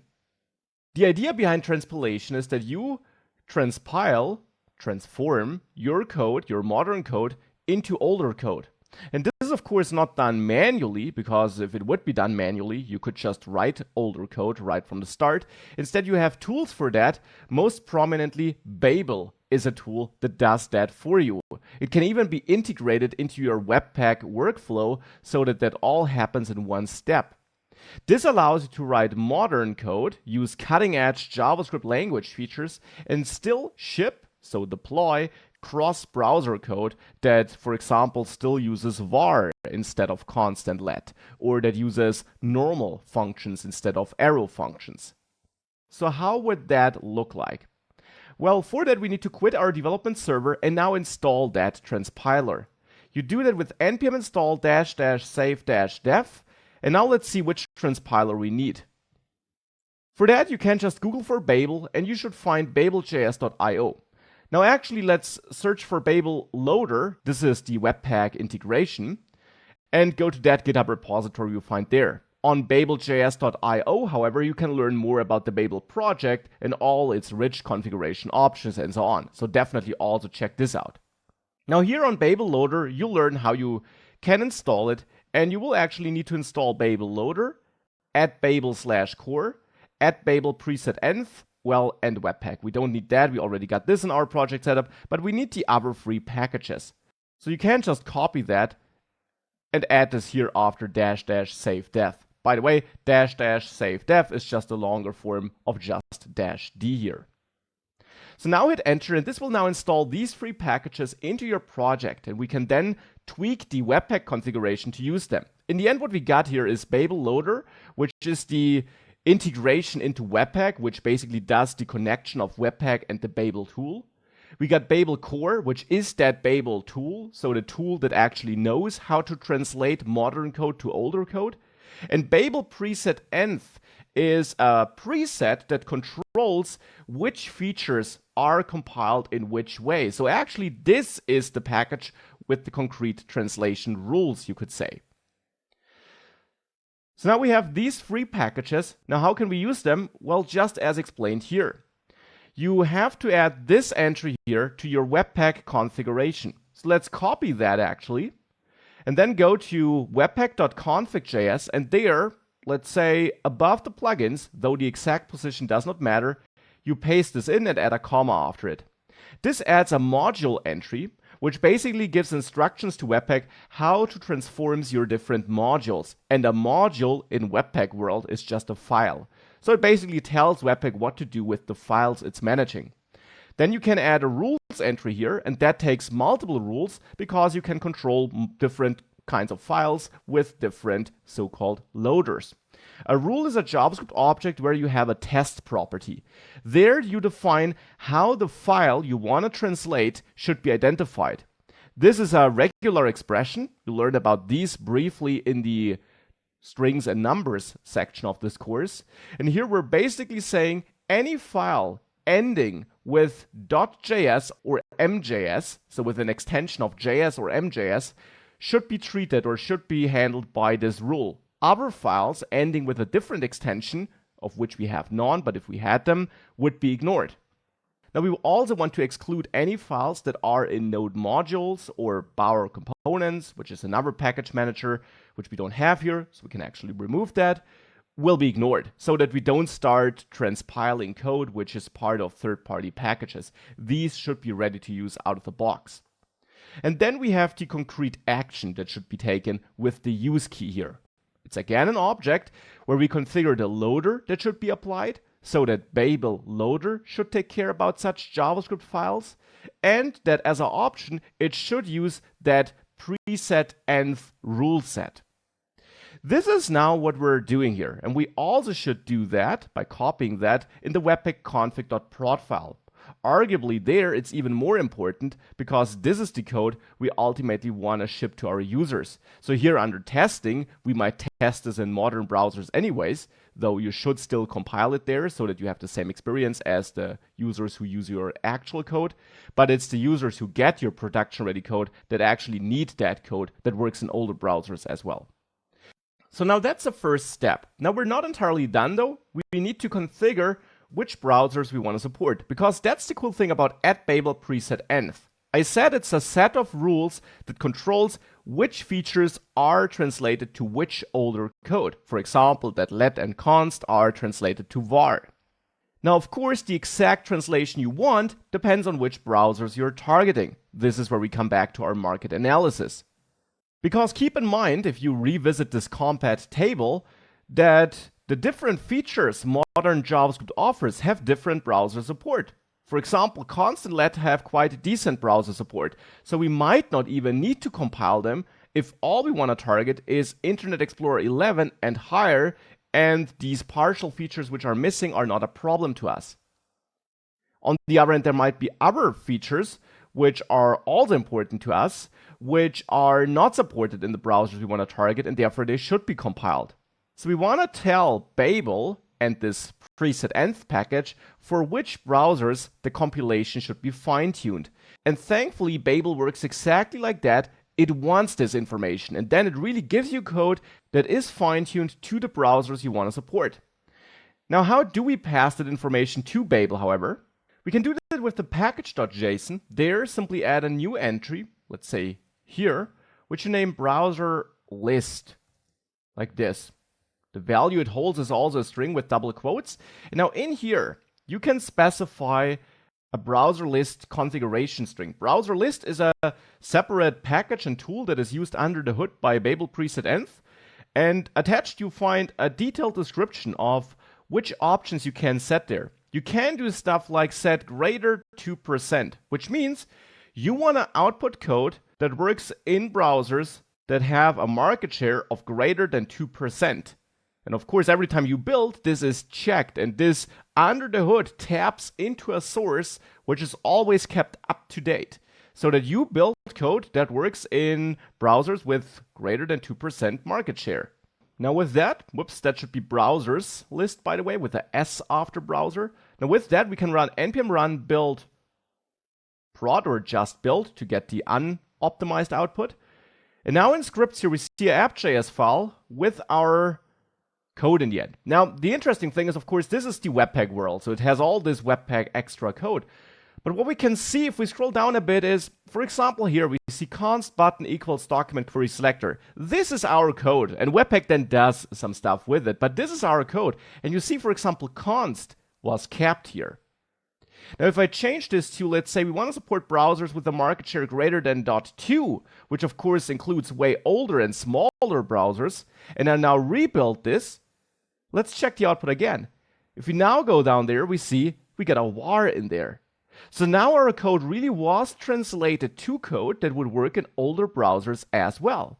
And this all happens magically with the help of Webpack, Babel Loader, and the browsers list. And again, attached you find a link to the documentation of which options you can set there, because you cannot just target market shares, you can also be specific about different browser versions. So you could say Chrome version 58, Internet Explorer version 11 or higher, and so on. So you can also set stuff like that.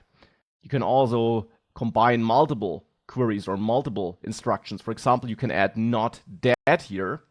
This means only browsers that still have official support. For example, Internet Explorer 10, at the point of time I'm recording this, would be considered dead because it's not receiving any official support anymore. Internet Explorer 11 is at least receiving some support still. So these are some things you can set up there, and this will influence how your code is transpiled and how you can make your modern code, which does use const and arrow functions, also work in older browsers, because const and let is translated to var, and an arrow function, for example, is translated into a normal function. Now, one problem we still might have, in this example here, for example, is that we still use then, so we still use promises. And now we have code that works in older browsers, from a JavaScript syntax perspective, but it still might not really work there because whilst we transpiled core syntax features like let and const, other features like promises might still not be working in these older browsers. So we might want to combine this approach with a polyfill. And as it turns out, this is also rather simple. We have this great tool, Babel Loader, combined with Babel Preset Env, which takes our browser instructions here and then gives us code that just works in these old browsers. Or almost. Together with feature detection, it might work there because we're not even trying to get the clipboard API and therefore execute this promise if the browser doesn't support it. But if we had other code that also relies on promises that can't be compiled to older code by Babel, we would have code that works in older browsers from the core syntax perspective, but doesn't really work because we still use other features like promises that aren't supported in the older browsers. So we might need to add a polyfill here into our code so that we have the best of both worlds. Feature detection, transpiled code, and polyfills for features that we need. Now, of course, if we know we work with promises, we can search for promise polyfill, follow the installation instructions here, and add it to our project. And that would be absolutely fine. But if we have a project that's getting bigger and bigger, it can be cumbersome to manually manage all these polyfills, to find out which polyfills we need. You have to check everything. That's annoying, because after all, the advantage with Babel is that we don't have to think about modern JavaScript syntax. We can just write it and rely on Babel to compile it. Would be nice if the same would happen for polyfills. If Babel sees that we use a promise, it would be nice if it would just include a polyfill for that so that we don't have to do it. And the good thing is, Babel is capable of doing that. Under the hood, it relies on a package named core.js. If you Google for that, you'll find that GitHub library. And in the end, core.js is like a collection of polyfills, you could say. It's a huge package with a bunch of built-in polyfills. If you dive into the repository there, you see you've got a bunch of sub packages there, bunch of code in there. Now that's nice. You can import core.js and suddenly you have access to all the JavaScript features of the world in all browsers, so to say. The problem is you could do that. You could import or install core.js with npm, for example, and just import it at the top of your file, but then you would really add everything, even features you don't need. So let's do that first and see how we can then improve that. Let's install it with npm install -- save. Now not save dev, but save, because it will be a third-party library that's part of our final code and not just some development tool. Core.js, that's the name of the library. Let's install that. And now let's add it at top of our app.js file simply by writing import core.js like this. Whoops, like this. This will work. Webpack will be able to handle this, but we'll have a problem there. Let's run npm run build :dev to start our development server again. If we do that and we reload our page, it works. But if we go to the network tab, we will see that we have a huge app.js file. It has 2.4 megabytes. Now it's also that big because it's not optimized at all and it has a lot of debugging instructions, but still, that is huge.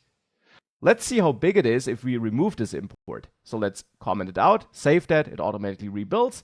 And now you see it's just 900 kilobytes. It's still pretty big for this small of an app, but again, that is because of all the development mode overhead code. In production, it will be way smaller. So already here we see it's only a third of the size as it is when we add core.js. So simply throwing in core.js like this might not be that nice because we bloat our application just to make promises work, because it adds so many other features which we aren't even using here. So we want to be a bit more careful. Well, we can use core.js also in a different way and import just what we need. For example, core.js features promise. If we tweak our import to just use the features part and there the promise part of the package and we save that, we see, if we go back to our application, now it's still bigger than before, bigger than the 900 kilobytes without the import, but only a bit. So really not that much and far away from the 2.4 megabytes we saw before. So this is better. But we still have to manually manage what we use. And that's ultimately not what I want to do. Babel should do that for me. And therefore, I'll actually comment this out. And with Core.js installed, and you need to install it manually, that's important. But with it installed, we can now go back to the Webpack config here and tell Babel to actually use that polyfill or do that auto polyfilling for us. For that, here in presets, we need to tweak this and actually wrap this preset in a nested array here. So an array in an array, because that allows us to add a second element to that inner array, which is a configuration object for this preset. Now in this object here, we can, well, configure this preset, and there is a use built-ins option. Now this option is the option that allows us to control polyfilling behavior. The default is false here, which means no polyfills are added automatically. Now we can set that to usage or to entry. With entry, you manually need to add polyfill imports, very generic imports like this general Core.js import we had there earlier, and Babel will then replace it with the actual polyfills you need. Or you just use usage here, and then Babel will add polyfill entries as it detects it. So it basically checks which features your code is using, and then it will add imports for these feature polyfills automatically. So let's try usage here. Now one note, you need one other package which you can install with npm install -- save, and that's the regenerator runtime package here. So you can simply copy that name and then here install this as well. This is simply another polyfill package handling some other features which Core.js does not handle, which Babel also will try to utilize if it sees that it needs it. Now with that, we're not entirely there though. At the moment, you also need to add a Core.js option here. Might not be required in the future, but right now it is. And that in turn takes an object as well where you set the version to free. This basically tells Babel Loader which version, or Babel preset env I should say, which version of Core.js you're using, because there was a bigger change between version 2 and 3. And we're using version 3 here, the latest version, which is better, and we need to tell Babel preset env that we're doing that so that it uses this package correctly. Now with that, let's run npm run build dev and see what we get. This now starts the Webpack dev server, seems to compile without errors. And on my page, I get this app.js file. Now, as you see, the size hasn't changed. The reason for that is that Babel checks my app.js file, and it doesn't really see that I use a promise here, or to be precise, it sees no need to add a polyfill for this promise here. And correctly so, because the Clipboard API won't be available in browsers that don't support promises anyways. So we don't really need to polyfill for promises if the only place where we need a promise is an API that won't work in these old browsers anyways. So having a promise polyfill would not help us. So to still show you that it works, however, let's create our new own promise here. Simply a dummy promise with which I do nothing else but output it, but that is enough to show Babel and Babel preset env that I do have a promise it should polyfill. If I now save, indeed you see app.js grows to 1.1 megabytes. So it's bigger because this now includes some Core.js polyfill. You can also check this response here and search for core-js, and you will see there is some Core.js content in there. So now this is getting included here, and we therefore take advantage of Babel and its auto polyfilling feature. Now an alternative configuration you can set here is that you change this to entry. If you change this to entry here, then you need to add imports in app.js at the top of the file. You need to import core.js/stable and import regenerator runtime/runtime. Now these imports will now actually be replaced by Babel with polyfill imports that make more sense for your project. If I now save this here and restart the build process to take the new config into account, you see if I reload, we now have a far bigger file because now we include almost all polyfills. The reason for that is that in the end, Babel of course analyzes your code, but it does not load polyfills based on the features you're using, but actually based on the browser's list you specified. So it loads all polyfills you would need to support browsers that meet this specification. Now, why would you do that? Well, this is a good option if you don't know which exact features you want to use and if your code is not all the code that should be taken into account. If you're using a bunch of third-party packages which might be using features older browsers don't support, Babel does not check these third-party packages. So then your browser list might be the best indicator to show which browsers you want to support so that you are better safe than sorry and load all polyfills these third-party packages might need. And that's why you might want to go for this entry configuration instead of usage. Here, however, I want to use usage because for our project, where we use no third-party packages, this makes more sense.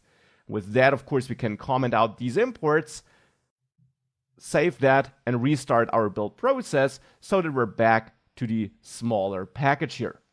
So now to conclude this, let's now also copy this setup for the presets here that utilizes our core.js polyfilling into our production code.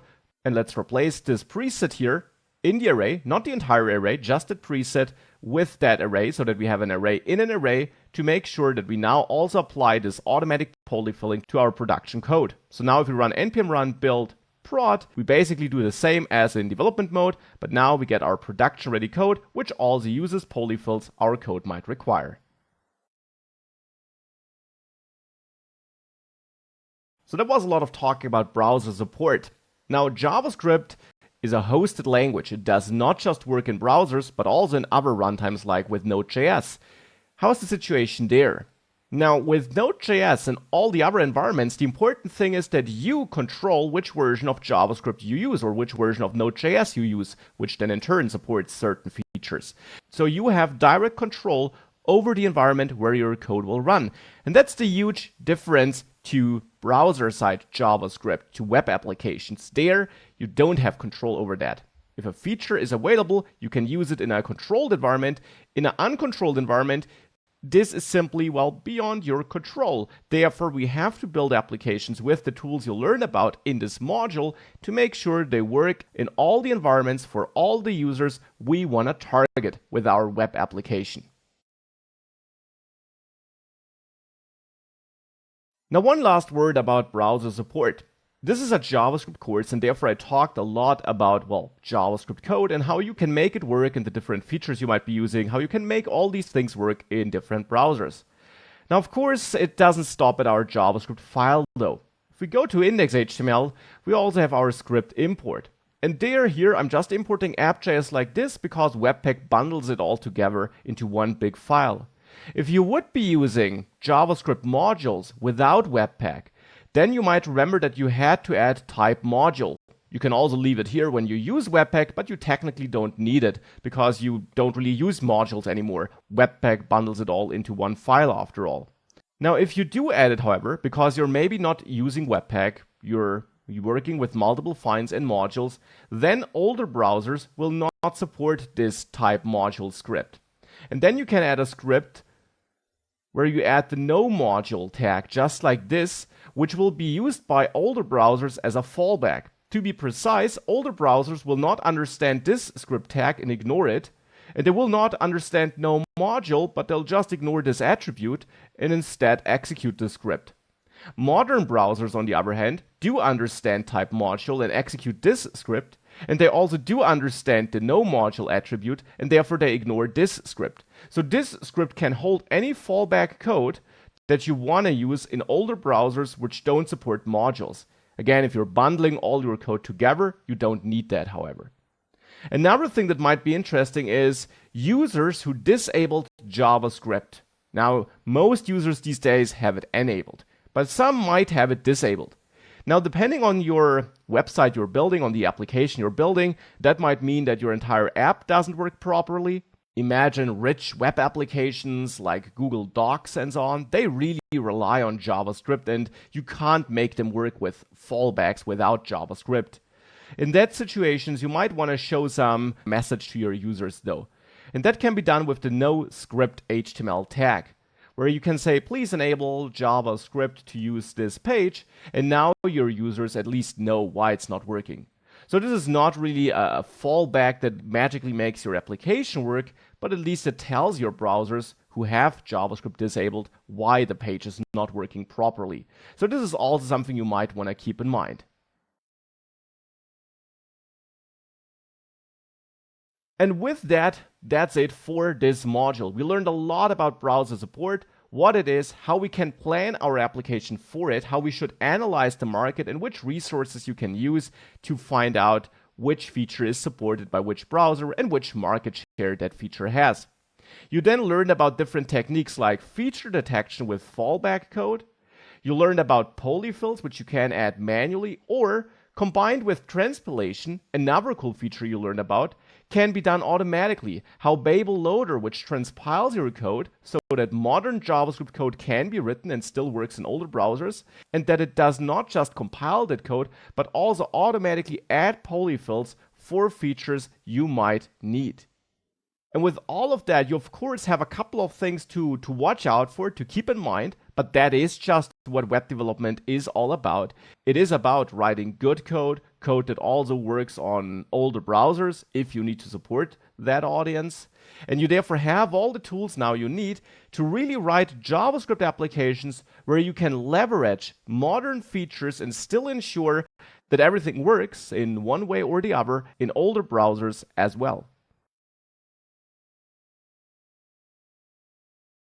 It is again time for a practice project.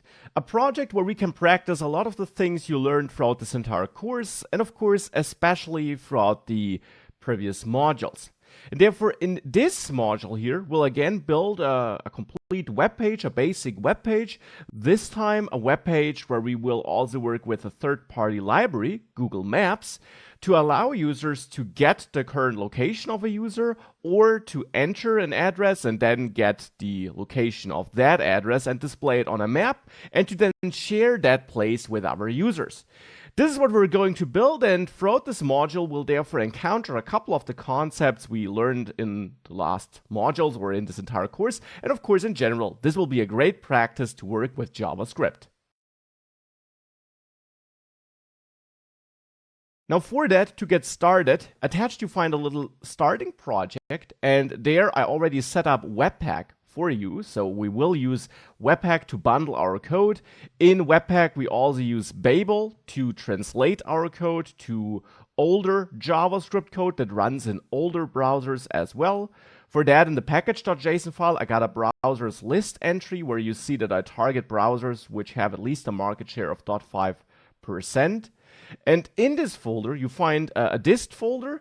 There we got HTML files in the root folder and in the MyPlace subfolder with some basic HTML code in there, as you can tell. This is all prepared for you so that we don't have to write it here. In the assets folder in the dist folder, you find a styles folder with a couple of styles, and these style files are already getting imported in the HTML files, as you can tell. And we got a scripts folder which is empty, because we'll not write our scripts and put them in here. Instead, we will write our scripts here in the source folder, where I have two empty scripts files for you to start with.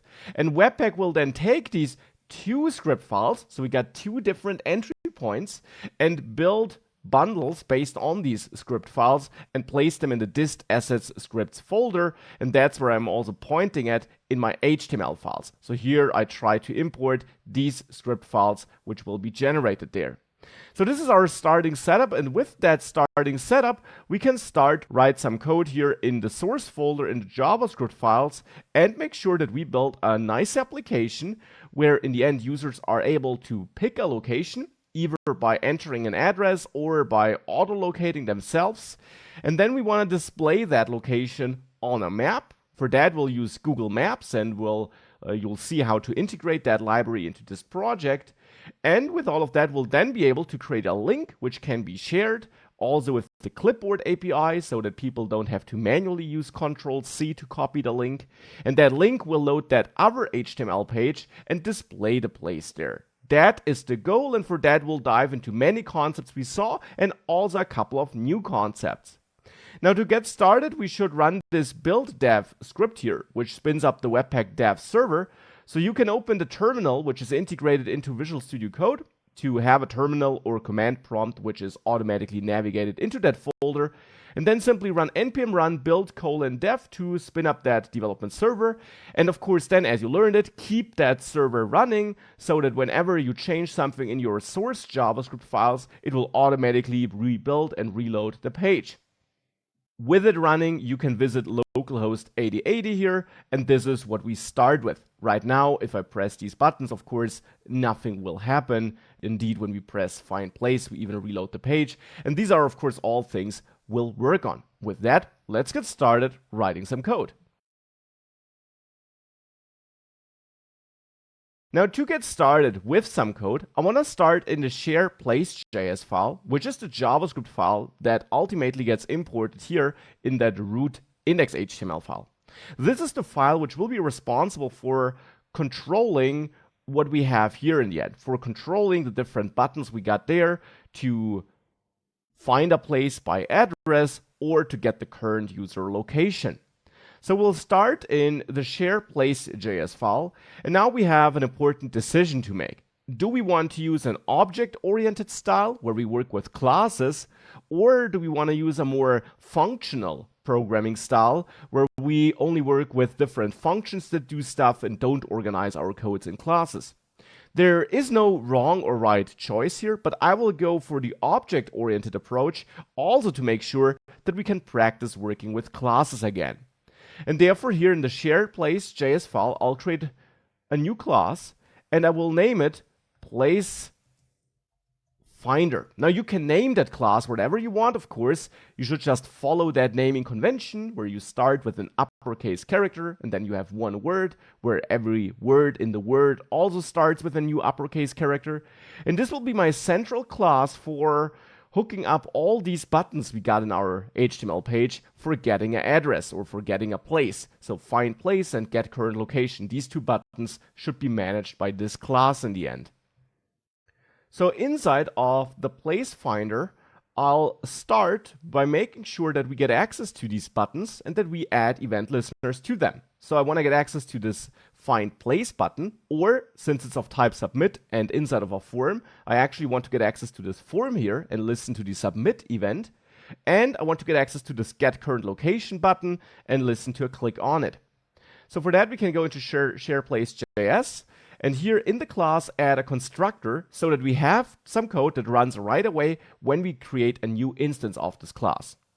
Now in there, I want to get access to my address form and I want to get access to the locate user button. Now for the address form to get access, we can use document query selector and then just query for the first form element we find, because it turns out that on this index.html file, we only got one form element. So of course we'll find that and we'll have access to the form I want to have access to. For the locate user button here, I want to get access to this button. And as you can see, this button got an ID. So one way of getting access to the button would be to use that ID. So we can just do document get element by ID and enter that ID here. With that, we got access to these two DOM elements and we store references to these elements in these two constants. Now we can also add event listeners to these buttons, and we can do that right here in the constructor if we want to. We can go to the locate user button and add an event listener, a click event listener, where I want to fire some method, which we have to add to this class, that should get the user location. So let's add a new method here. Maybe locate user handler is a fitting name. Again, I like that pattern where the methods or the functions that are attached to an event end with handler. It's not a must do. It's just one convention, which I sometimes like to use. And then this will be the method I want to trigger when we click that button. So here we can point at locate user handler. Don't execute it as you learned. Instead, just point at it so that JavaScript and the browser can execute this function for us, or this method for us, whenever this event occurs. Now I also will need another method because we also got the address form here. And of course there I also want to add an event listener. Here, however, to the submit event. And then here, again, we want to trigger a method. And you can name this method however you want, of course. I will name it find address handler because that's ultimately what this method will do. And therefore here we can point at this find address handler. With that, we get the two buttons connected, or we get the two events connected. And now we can start with either of the two things. I will start with getting the user location here. Now, how do we get the user location? You learned that for that you can use Navigator geolocation. Geolocation is a browser API that is provided in JavaScript that allows us to get the user's location. If we search for MDN geolocation, we find the official MDN documentation on this API. And what you'll see here, if you scroll down, is that this has quite decent browser support. The geolocation API here has really good support. Internet Explorer 9 and higher supports it, Safari supports it, so this should really work in all the browsers we're targeting. Nonetheless, if you want to be super safe, you can add an if check here and check if navigator.geolocation is a thing, or to be precise, if it's not a thing by adding an exclamation mark in front of that. And if we make it into this if block, we know that we don't have access to the geolocation API. And in that case, we might want to return and not continue here with this function and simply throw an alert or show an alert to the user where we say location feature is not available in your browser. Please use a more modern browser or manually enter an address. So here my fallback code is that I tell the user who might be using my web page here that we can't autolocate him because it's just not supported by the browser, and that therefore the fix for the user is to either use a more modern browser or use that alternative of entering an address here. And with that, I think we're really doing our best here to make sure that we support this feature and give a helpful feedback if it's not available. Now, after this if check, so if we don't make it in there, and if we would make it in here, we would return. So if we make it past this if check, we know that geolocation is available. Well, then I indeed want to get the current location of the user. So for that, we can use Navigator geolocation here, and then call get current position. This will get the current position of the user, and it takes two callback arguments here, which we can pass in, which will be the two functions in the end, which will be triggered when we either succeed getting the position or when we fail. So here we either get a success result in the first callback function, and I'm just passing in an anonymous arrow function here. This will be the argument automatically given to us by this browser API if we succeed, or we make it into this second callback, the second argument here, which I pass in. This would be my anonymous function that gets triggered if we fail to get the user location. Now let's start with the fail case. If we do fail to get the location here, well, then I want to show an alert where I just say, could not locate you, unfortunately. Please enter an address manually. So again, even if we fail to automatically get the location here, we do offer an alternative to our users that tell them what they can do to still use our application. And of course, that is something you want to do in your applications so that you provide a good user experience. In the success result, on the other hand, we know, or we will get the user location data, and we know that it succeeded. So that is where we will later then display the map in the end. So here, for the moment, I just want to get my coordinates, and I can get them out of my success result argument here.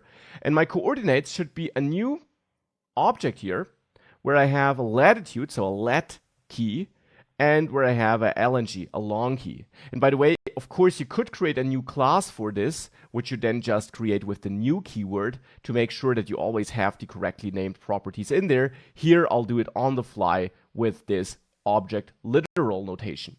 So my latitude can be received from successresult.coords.latitude. I also get auto-completion here. If you want to see what else is in success result, you can of course always console log success result. That would be possible. But here I know that my latitude will be stored here, and here for success result, I got my longitude. Now, one thing I will do here, which you of course don't need for the application in general, but which I want to have here, is I'll add moth random times 50. And I'll add this to both, and I'm just doing this so that I can show you the result without you being able to locate me here. Sorry about that, but I don't want to expose my address here, so that's what I'm doing here. Of course, you would omit this. This is not needed for the app. This will actually ensure that we're not getting the correct position. You, of course, want to get the correct position. I'm just doing this here to kind of not show my exact location here. So with that, we got the coordinates, and for the moment, we can just console log them to see that it worked. Of course, later we'll change this and make sure that we don't just log them, but that we use them to show this on a map. Now, with that, we need to make sure that we, of course, trigger our constructor here for the place finder, and we do that by instantiating place finder. So here below my class, I will call new place finder, and actually that's all I gotta do here. We don't even need to store the instance in any constant because I'm not doing anything with the instance. I just want it to exist. Of course, you could nonetheless store it in a constant if you wanted to. With that, if you save that, and you then click on get current location, you should be asked by your browser whether you want to allow this. And here I do want to allow this. And thereafter we'll need to wait. We probably should add some kind of feedback here. And then we get back a location here. So I get back a location here. And therefore this works. Now before we start displaying this on any map, let's make sure that we provide some feedback to the user that tells the user that something is happening. So that whilst we're waiting for the location to be fetched, now in the second and third time this is super fast, but whilst we're waiting for this to happen, we actually get some spinner or some feedback that shows, hey, something is happening, don't worry. How can we show some feedback to our users? Well, if you go into the root index.html file here, you'll see that there I prepared two templates. One for a modal in general, with a backdrop we can display and with a modal container, and then one for the content of such a modal we could display. And I'm splitting this up so that theoretically we could display a modal with any content to have the general container and look, and then insert different pieces of content. Now here I only need one specific piece of content. I want to show a modal, so an overlay on the screen, which shows a loading spinner. And this will display a loading spinner because I also give you the extra CSS code, which you find in here in app.js, to generate such a loading spinner, all with CSS. So this is something we can utilize here. And for that, I want to be able to display a modal, so such an overlay. And I'll do this in a new class. I'll even do it in a new file, in a new subfolder in my source folder. I'll name the folder UI for a user interface. So these should be some general user interface components, if you want to call them like this. And in there, I want to add a modal.js file. Now this is a JavaScript file which should be responsible for displaying a modal and rendering content in there. Now, of course, there are different ways of creating such a modal, but here I will create a class, modal, and in there, I want to have a couple of methods that help us control this modal. To be precise, there should be two methods, a show method and a hide method. And a modal is simply an overlay on the screen. And with show, I want to be able to show such an overlay. With hide, I want to be able to hide it. Now, I also need a constructor, and in there, I want to be able to get the information which content should be shown. And then we can create different instances of this modal class with different content we're passing into the constructor so that we always will use the same frame here, the same backdrop, but we can pass in different content. So for that in modal.js here, in the constructor, we could expect a content ID argument here, for example. So the ID of the template or of the HTML tag that holds our content. And then in here, in the constructor, I want to create two new properties. A content template element. Again, this is a property because we store it with the help of the this keyword, where I get my element by ID, the content ID.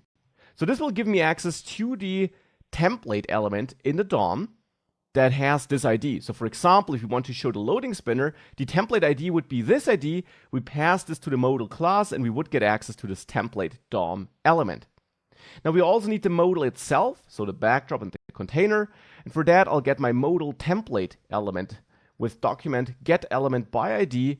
And there I want to get this ID. Modal template is the ID, and that's therefore the ID I will fetch here. And of course, my mistake, content ID here should not be a string. I instead want to use this argument here, which in turn should hold a string. But I want to use the argument here so that this is really dynamic. So with that, we get access to the elements we need to render the modal. Now when show is getting called, I want to use these elements to bring them on the screen and, well, show them there. Now for that, we can use our template tag here. And before we do so, let's search for MDN template to find the documentation on this template tag. And there, if we scroll down to the bottom, we see it's actually not supported in Internet Explorer. So there, this might not work. Hence, there, I actually want to be able to, well, to have a little fallback or at least something on the screen. So we can't use our template there. Therefore, you actually might want to implement a bigger workaround around this issue. Here, I want to check if the template tag is available, and if it's not, well, then I want to do something which could replace this modal here. We can check if the template is available by checking if the content property is available in document create element template. Now this is a weird syntax. What am I doing here? Document create element creates a new DOM element and I create a template element. Now on Internet Explorer, this will fail because Internet Explorer doesn't know that. Therefore in Internet Explorer, this is basically undefined. And with the in keyword, we can check if this object here on the right, and every element, every DOM element is just an object, as you learned, if it has this property. And if this is undefined, as it would be on Internet Explorer, then this here would of course not exist as a property, and therefore this would yield false. So we would not make it into this if block. So if we don't support the template tag, and this is simply a little trick for checking if we do, well then we make it into the else block. And here you want to have some fallback code to do something else instead of showing this overlay here. You could, for example, show an alert. So you could show an alert, and here you could get some fallback text here and then store this here. This fallback text is fallback text, so that we store this in a property, and here we could show our fallback text. This would be a very basic workaround, but it would be a workaround where we at least show something to the user in case our template is not supported. Now, depending on which kind of application you're building and what you plan on doing in the modal, if it's more than just showing a loading spinner, then you might need a bigger workaround. You might need to be more flexible and build your application in a totally different way. Here, this fallback text should be all we need, and therefore this is the approach I'll go for if the template tag is not supported, which we check with this approach. If we do make it into this if block, we know the template tag is available, so selecting the template tag here in the DOM, will work, and we can use that to render our modal, our overlay, onto the screen. For that, I can first of all get my modal content by calling document import node. This is how you use the content of a template and create a node based on it. And here I want to point at the modal template element, so for the modal and the backdrop itself, and there at the content property, which exists there, and pass in true so that we make a deep clone in the end. So what this will do is, this will give us access to these two divs here in the end, and they are in the end stored in our modal content. Now, so not the content we want to display in there, maybe that's a bit deceiving, let's maybe name it modal elements instead. That's what we have access to here. It's one object which in the end gives us access to the backdrop div and the modal div. Now, of course, I need access to specifically the modal div or the backdrop div. For that, we can build up on modal elements there. So I can get my modal element here by using modal elements. So this constant we just created here. And there we can use query selector and then dot modal to get access to the element with the class, the CSS class modal, which is this div here. And for the backdrop, we can do the same with the backdrop class.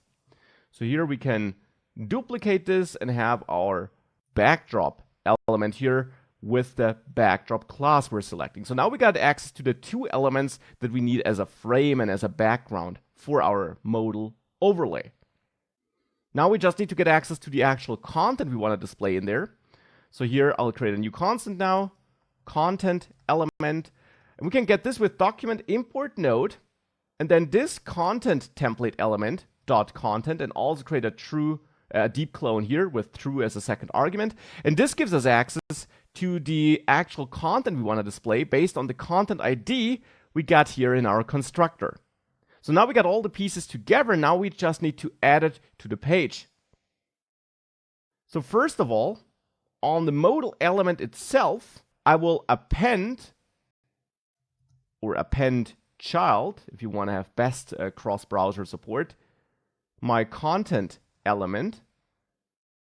And then we need to add the modal element and the backdrop element into our DOM. For that, we can use document body and use insert adjacent element, which you learned about, and then after begin to basically add it inside of the body, but right at the beginning of the body, the modal element, and then repeat that for the backdrop element. And now when we call show here on that modal, we should be able to show it. Let's test this, and let's go back to share place, to the share place.js file. And in there, we now need access to the modal, which we create, to the modal class here, which we create in modal.js. Well, actually, to have that access, we should export it here first. So in modal.js, export the modal class. In share place.js, we can now import it. So here we can import something from ./UI/modal. Without .js, Webpack will add that for us, so just like this. And now here, the something I import is the modal class. So we're using a named import here because we have a named export here in the modal.js file. So now we import that here in the place finder, or next to the place finder class, I should say. Therefore, we can use it in the place finder class. Here, when we actually start getting the user location, at this point, I want to create the modal, and I want to get rid of it when we were successful or when we failed. Even if we failed, I want to get rid of the modal because we're done trying to get the user location at least. So here I get my modal with new modal. And now there we need to pass in two arguments. The first argument is the ID of our content, which is loading modal-content. So let's copy that string here and pass this as a first argument. Second argument is the fallback text, loading location, please wait. And that would be the text for the alert we show if the template tag is not supported. And then we can call modal show. And now in success result, I want to call modal hide, and this will of course only execute once this anonymous function executes, which only happens once we got the user location. Or if we failed, I'll of course do the same, so that in this case we also hide the modal. And with all of that, if we go back and we click on get current location, you should see that overlay, and that should stay there until we get the user location. But right now it's not getting hidden because at the moment in our modal, the hide method is not doing anything. So that will be the next thing we do. And of course, feel free to first try that on your own before we now implement this functionality together. So let's make sure we can also hide the modal now. And to hide the modal, we basically need to remove the backdrop and the modal element from the DOM. To remove these elements here, I will store modal element in a property, not in a constant, and the same here for backdrop, so that they're not just constants that are available in the show method, but properties of the entire modal class, or of the instance we create based on the class, to be precise. So that we can not just use them here in the show method, but in all methods of this class. Therefore here, of course, whenever we use modal element, we need to use this modal element. And also down there, when we append it to the DOM, we need to use this modal element and this backdrop element, because these are no longer variables or constants of this method. These are now properties of the class instance. Now we can use modal element and backdrop element also in hide. And in hide, I first of all want to check if we have a modal element, modal element, just to be sure that before I try to remove it, that we at least have it. And then we can use document body, remove child, this modal element. Alternatively, on more modern browsers, you can simply use this modal element remove. And of course, also use document body remove child, this backdrop element, so that we remove the backdrop, the background behind the modal as well. And then I'll set this modal element to null, and this backdrop element to null. And I do this to tell JavaScript that these properties are cleared and that the references to the DOM elements are no longer needed and can be cleaned up so that we don't have them in memory and create memory leaks. That's why I set these two properties to null thereafter. This is one use case where setting something to null makes sense because I want to make it clear that this is reset and that I don't need these elements anymore. Now with that, if we save that and we go back and click on get current location, we see that spinner here, but as soon as we got the location, it indeed is removed. So that is working. The second and the other times are way faster, which is why we only see this blink up, but it generally works as we want. And with that, we get the modal finished, and we can move right away to the next step and make sure that we now also display a map with a pin on the place of the location the user got. So let's make sure we can display a map as well. For that, I got this area up here. There, I want to render the map once we got the user location. And for that, I will use Google Maps. Now, to use Google Maps, you can just Google for Google Maps SDK, and you should find various results, and at some point, the Google Maps platform here, which you can get started with. On this page, you see an overview of the different things Google Maps offers to you, and there the JavaScript API is interesting to us. So we can click on JavaScript API here, and here you can learn way more about this library, which you in the end have here, which you can integrate into your project. And I can only recommend diving into this documentation if you want to deeply dive into Google Maps and what you can do with it in JavaScript. There is a bunch you can do with it, because in the end, Google Maps, the web page which you can visit, is built with that, you can say. We'll build a basic map though, and for that we can add this import here, which you find in this snippet, to our project. Well, we cannot do that, we have to do that. So you can copy that and then go back to your code, and here in the index.html file, above our JavaScript file, you can add this import. Now please note that this import has this your API key thing here. And it has this callback thing. You can remove the callback thing here right away. This would allow you to execute a JavaScript function right away once this is loaded, something I don't want to do here. But we have to add something for the your API key thing. And we see it's also highlighted here in this example. Now to use Google Maps, you need a Google account and you need to set up a project with Google. Now, that is generally free to use, but you can learn more on the pricing page. You have to have an account and you need a credit card, unfortunately, but the first $200 of usage you have in every month is free. And $200, that's a lot of usage. Now you can dive into here and you can learn what you can do with Google Maps for $200 and what everything costs. And it's really not expensive. So with $200, you can do a lot, and you can certainly do what we do here in this project without paying anything. But you need a Google account with a credit card. Unfortunately, there is no way around that. So make sure you sign in with your Google account or create one if you don't have one already. And once you did log in, you can click on Get Started here, and you should get this overlay here. Now there, pick Maps and also already pick Places. We'll need that later. So check these two boxes and click on Continue. And then select the project, and there you can simply create a new one by clicking on Create a New Project. And I'll name this JS Complete My Places. You can pick any name you want here in the end. Click on Next, and now this will take a while. So let's wait for that to finish. And you should be forwarded to the Google Cloud Maps platform. Now here, confirm that for this account you want to set up billing. Now again, you got these $200 of free usage, so you'll not actually have to pay something for the amount of usage we have here in this app, but you need to confirm that you want to be able to pay at least.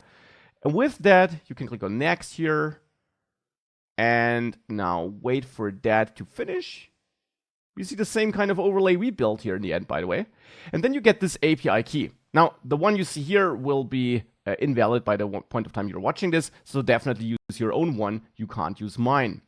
Use this key, however, and plug it in here where you saw your API key, so that in the end here you have key equals and then that key here which you find in this box. With that key added here, we're importing the Google Maps JavaScript SDK and we can use it. So now to use it, we need to render a map here in this area here, in the map div here, in index.html. And for that, I'll again create a new class, a new file in the UI folder, which I'll name map.js. And in there, I want to create a class, map, which will be responsible for rendering our map. Now in this class, we can add a constructor, because what do we need to render a map and a place on it? We need the coordinates of that place. So here I'll expect to get the coordinates, and then I want to render the map on the screen based on these coordinates. So I'll add a render method here in the map class, and I want to call this render here once the map is created, once this class is instantiated. And before we call render, however, I will store my coords in a coordinates property of this class instance. And instead of render, we now want to use the Google Maps JavaScript SDK to display a map on the screen. Now again, the official documentation, which I showed you earlier, is a great place to learn all about that. Here we will display a basic map. For this, I'll first of all check if we don't have access to a global Google variable. This is a global variable which is added by the Google Maps JavaScript SDK we're importing here. So we should have access to it everywhere in all the scripts that come after this import here in our project. So in this script, we should have access to this variable. If we don't have access, I'll throw an alert.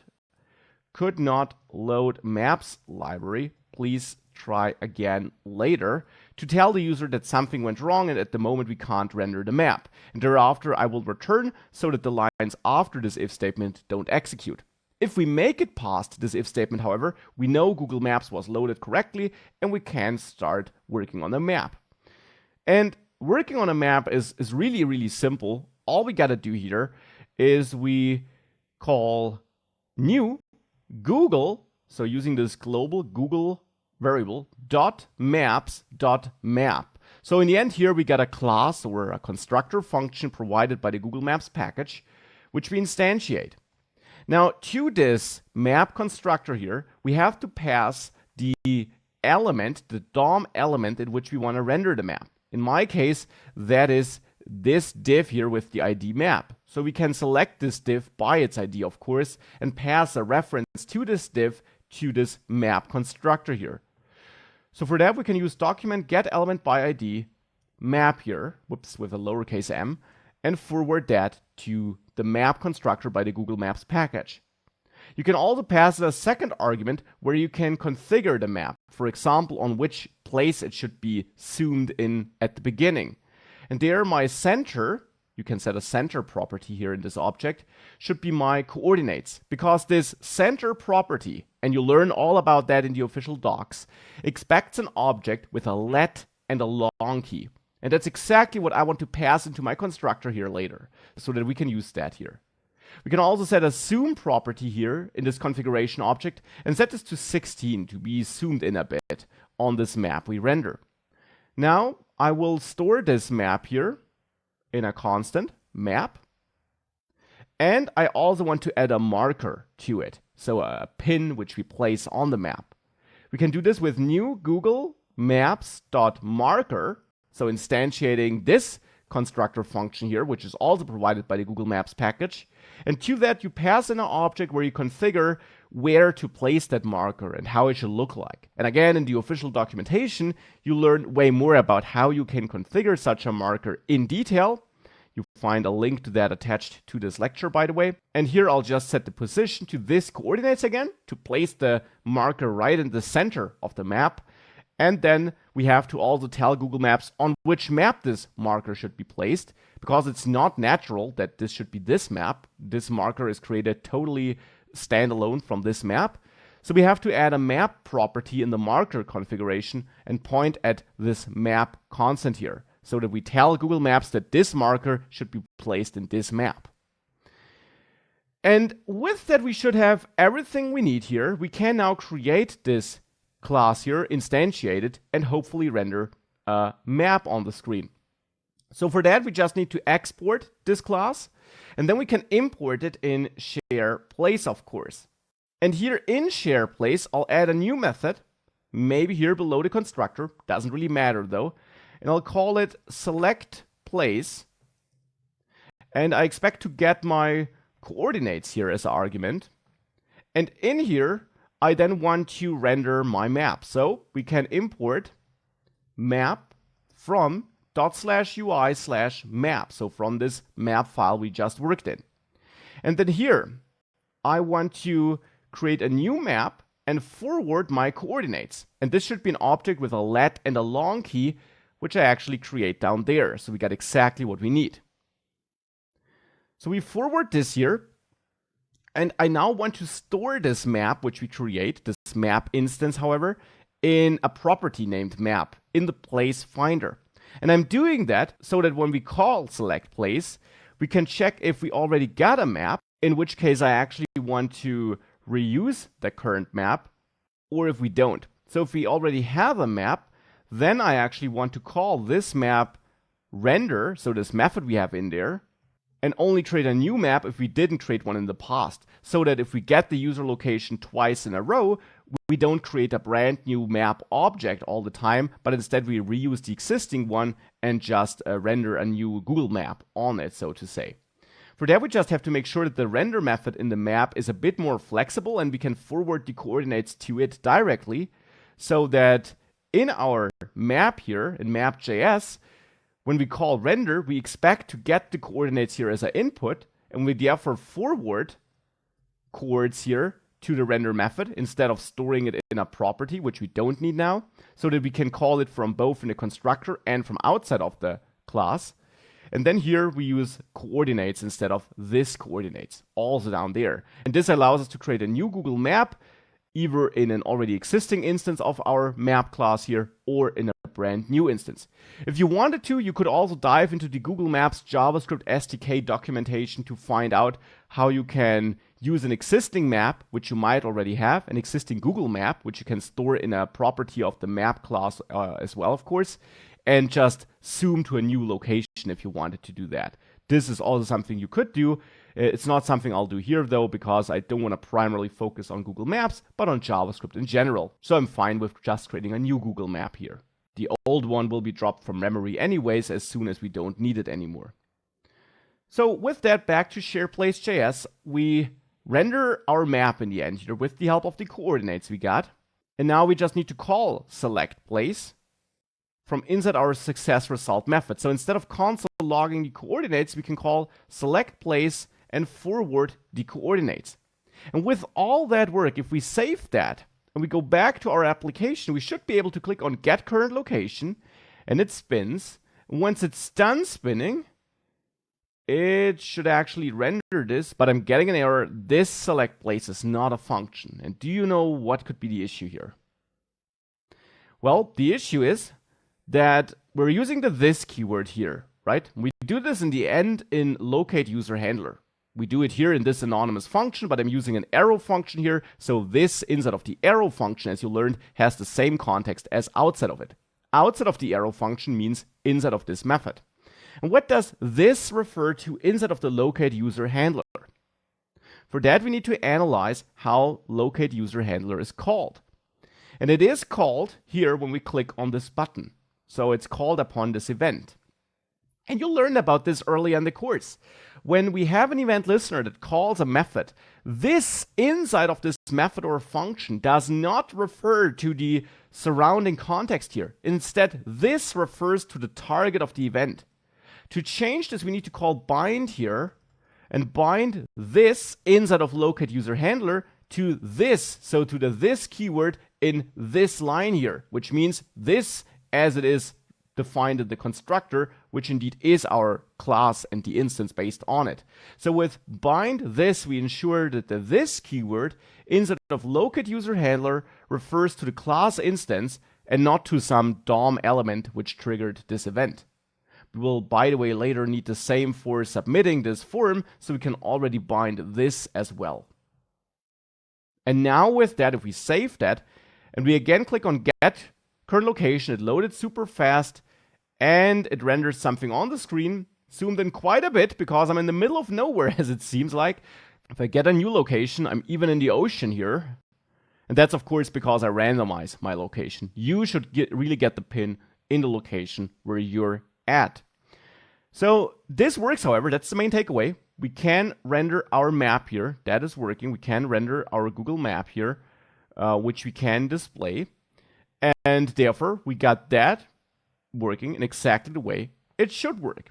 With that out of the way, let's now make sure we can also enter an address here, a street name, and find that address and display it on the map as well. So let's make sure that finding a user address works, or an entered address. And we'll do that in the find address handler here, of course. For that, we need to do a couple of things. We need to get access to what the user entered here. We need to prevent the default so that submitting the form doesn't actually submit it and doesn't try to send a request to the server. And we then need to reach out to Google's servers and translate a user entered address into coordinates, latitude and longitude. This is how you express places, coordinates on a map or in a geographic way in general. So let's start simple. We will get the event argument here, and we can call prevent default on that to prevent the submission of the form. Next, I want to get the address the user entered, and we can get this by using event target, which will be our form. That's the target which triggered the event in the end. And there we can use query selector to get the input in the form. And I only have one input in there, so we'll get that input then. Now, I'm not interested in the entire input, I'm just interested in the value the user entered, so we can access .value here to get that value. Now we can do a little bit of validation here and check if we don't have an address somehow, or if we do have an address, but after trimming it, the length is 0, which means the user didn't enter something. And then I just show an alert where I say invalid address entered, please try again. And I return. If we make it past this if check, we know we have a valid address, or at least we have some text. We can try to look it up. So here, I will again show my loading spinner then, create a new modal, and point at the same content I have up there, loading modal content. We can actually take both arguments we have up there, and we could therefore also refactor this into its own method, but I'll just do it like this. And I will call show here to show that spinner. Next, we need to make sure that we reach out to Google's servers, because they do have an API for us which we can use to translate the entered address, which could be something like a street name, into coordinates. And I don't want to do this here in this class. This class should be focused on working with the inputs and so on. Instead, I'll create a new folder, utility, and you can name this however you want, and in there I'll create a location.js file. And this should be a file which holds utility methods for getting coordinates for an address, for example. So in here, in the location.js file, we can add a new method or a new function now, just like this. Doesn't have to be in a class. Get coords from address would be a fitting name, where we get an address as an argument, and this should be a function, and we then make a HTTP request in here and, well, return the coordinates.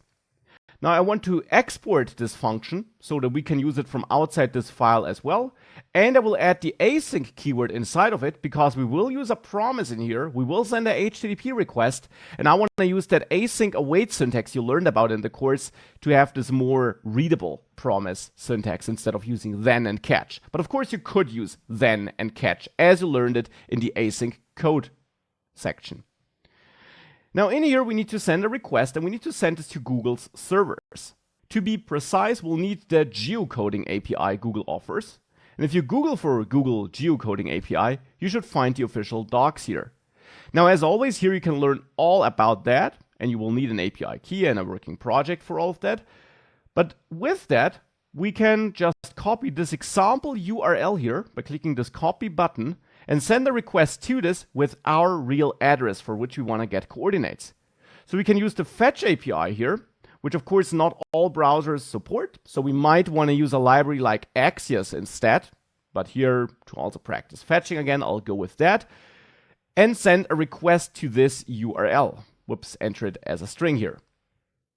Now actually, I'll not enter it as a string, but as a template literal, so that we can inject content into the string easily because there are a couple of parts that we'll need to replace. For example, the address. This is a dummy address which is getting looked up here, Google headquarters.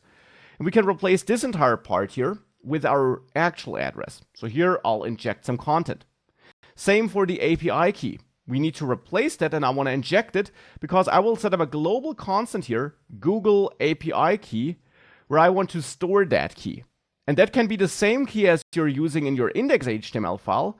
So here you can grab this key, which we added there earlier, and add this here in this constant in the location.js file as a string. And then we can use the Google API key here as a key which is injected into this dynamically generated string. Now for the address, I want to use the address we're getting here, but one important note, since it will be part of a URL, we have to make sure that it's converted such that white space or special characters are translated into a URL-friendly encoding. And for that, we got a helpful utility function built into JavaScript, or exposed by the browser in JavaScript, I should say, and that's the encode URI function. It's globally available, made available by the browser. We can pass in a string and we get a URL-friendly string back. So here I got my URL address, which we can now inject into our string here. And with that, we should send a request to a URL that works there.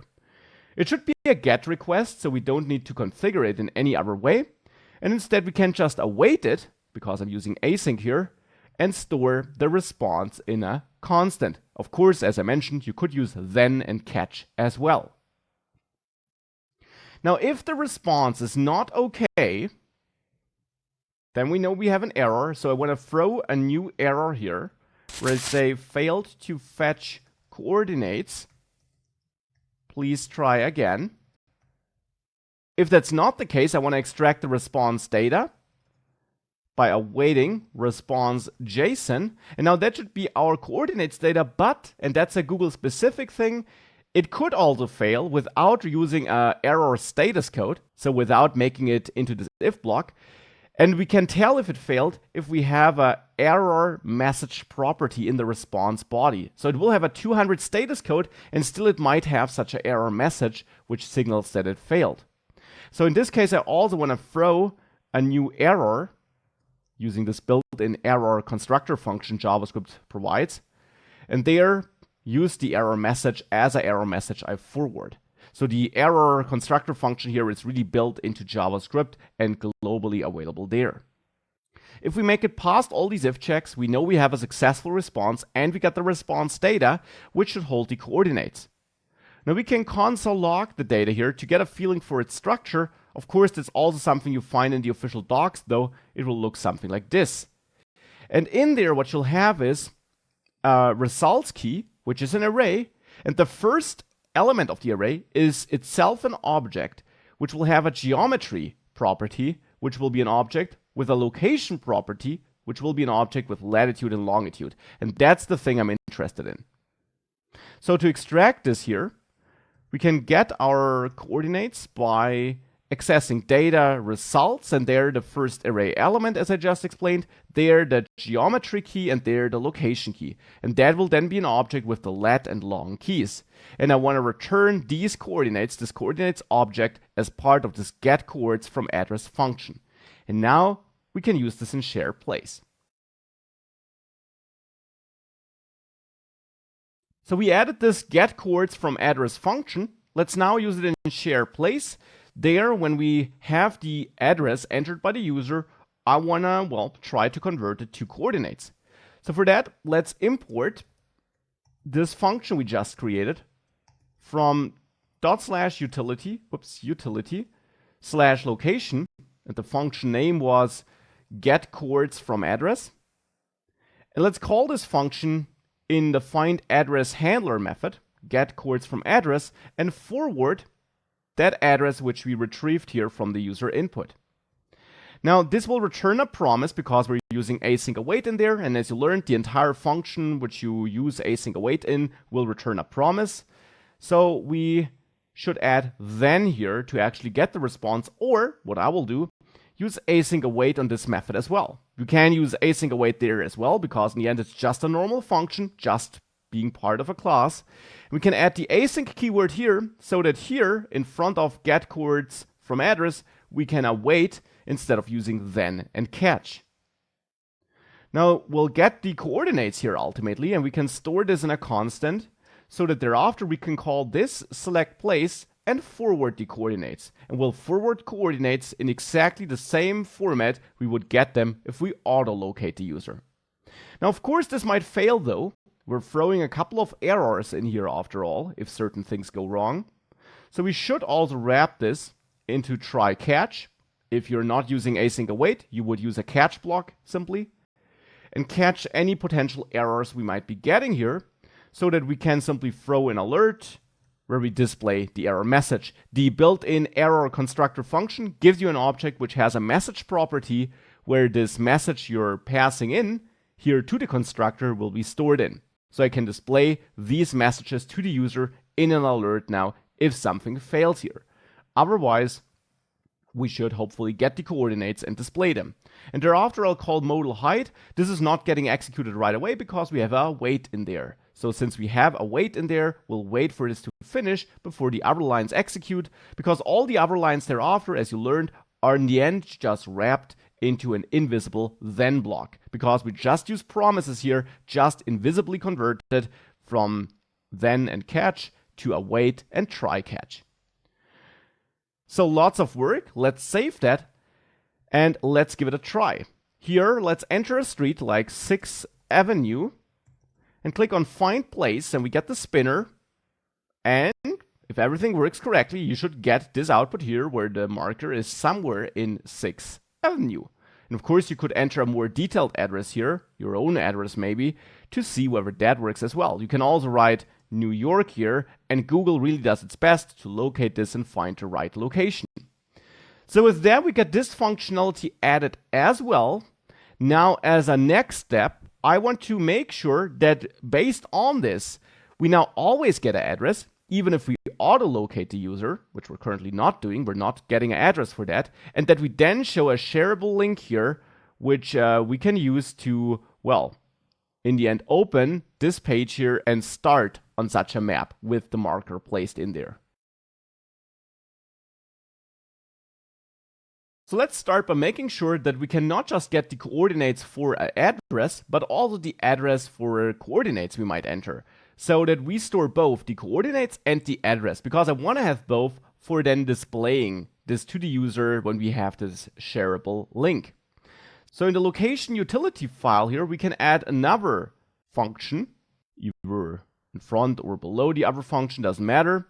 Another async function, which I'll also export, which I'll name get address for or from coords. So basically the opposite. Here I expect to get some coordinates, an object with a latitude and longitude, or a lat and lng key, and then we will use the same Google API to get the address. Because this Google API works in both directions. We can also do a reverse lookup and pass in coordinates and get back an address, and that's exactly what I want to do here. So we can copy this link here actually, and then in here just set up a fetch request, again with a template literal, so that we can conveniently inject information into this string. And we need to replace your API key here with the Google API key constant we created.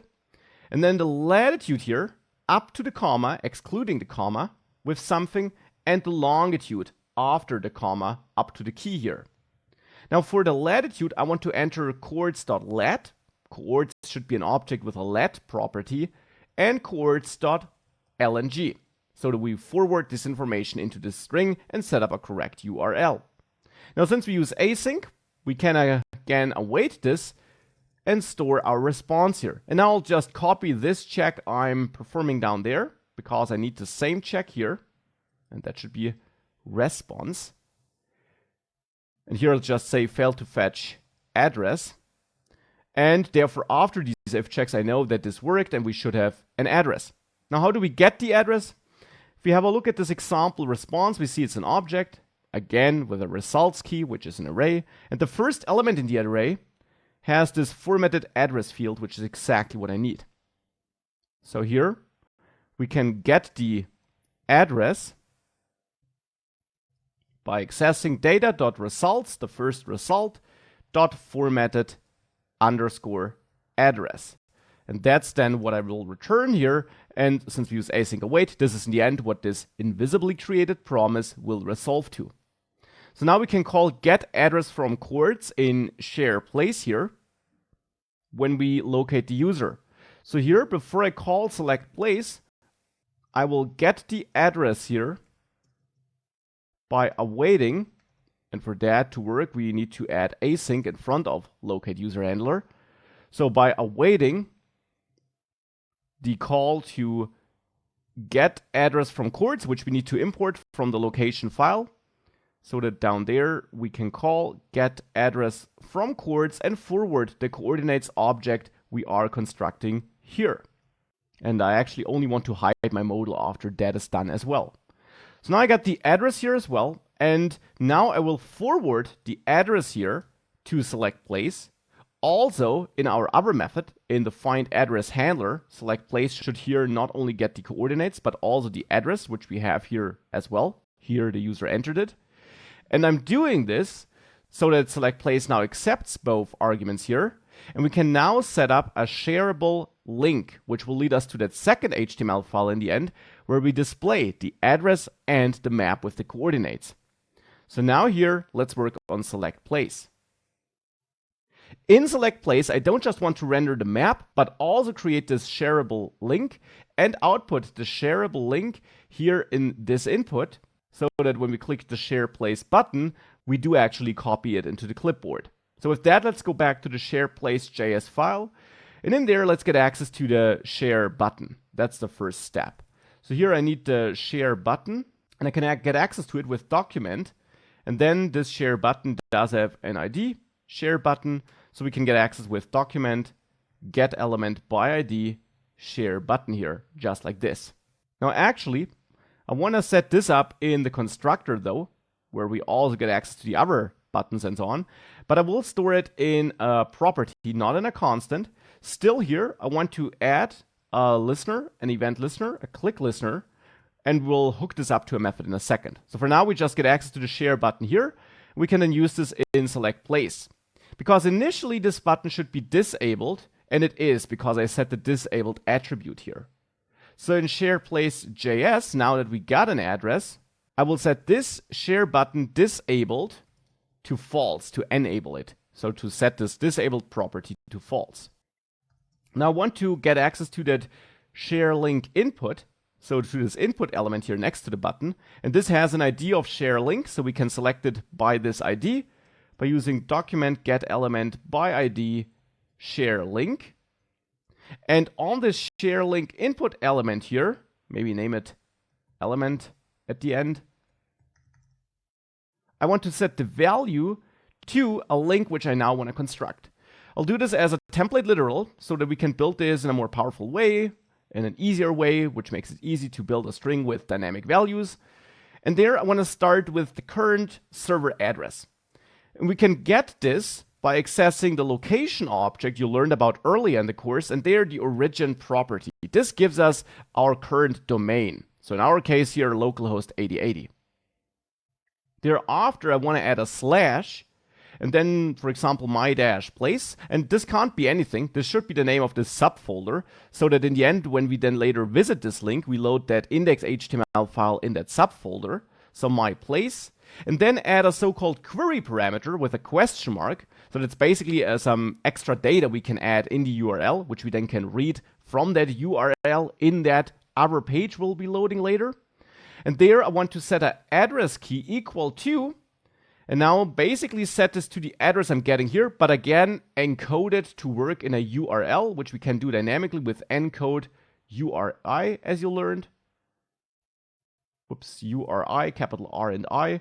Pass in the address here. And then after this, add an ampersand symbol to add another optional query parameter to the URL, which should be let, which I set equal to coordinates.let, and then again ampersand lng set equal to coordinates.lng. So with that, I basically encode all that data into this URL, which I construct here. Now with that, Let's save that and see it in action. And I'm getting an error that I can't use await outside of an async function. So where are we using await? Well, my bad. Of course, locate user handler, that being marked as async doesn't help us because await is not directly part of locate user handler. It's part of this anonymous function. So this anonymous function needs to be marked as async.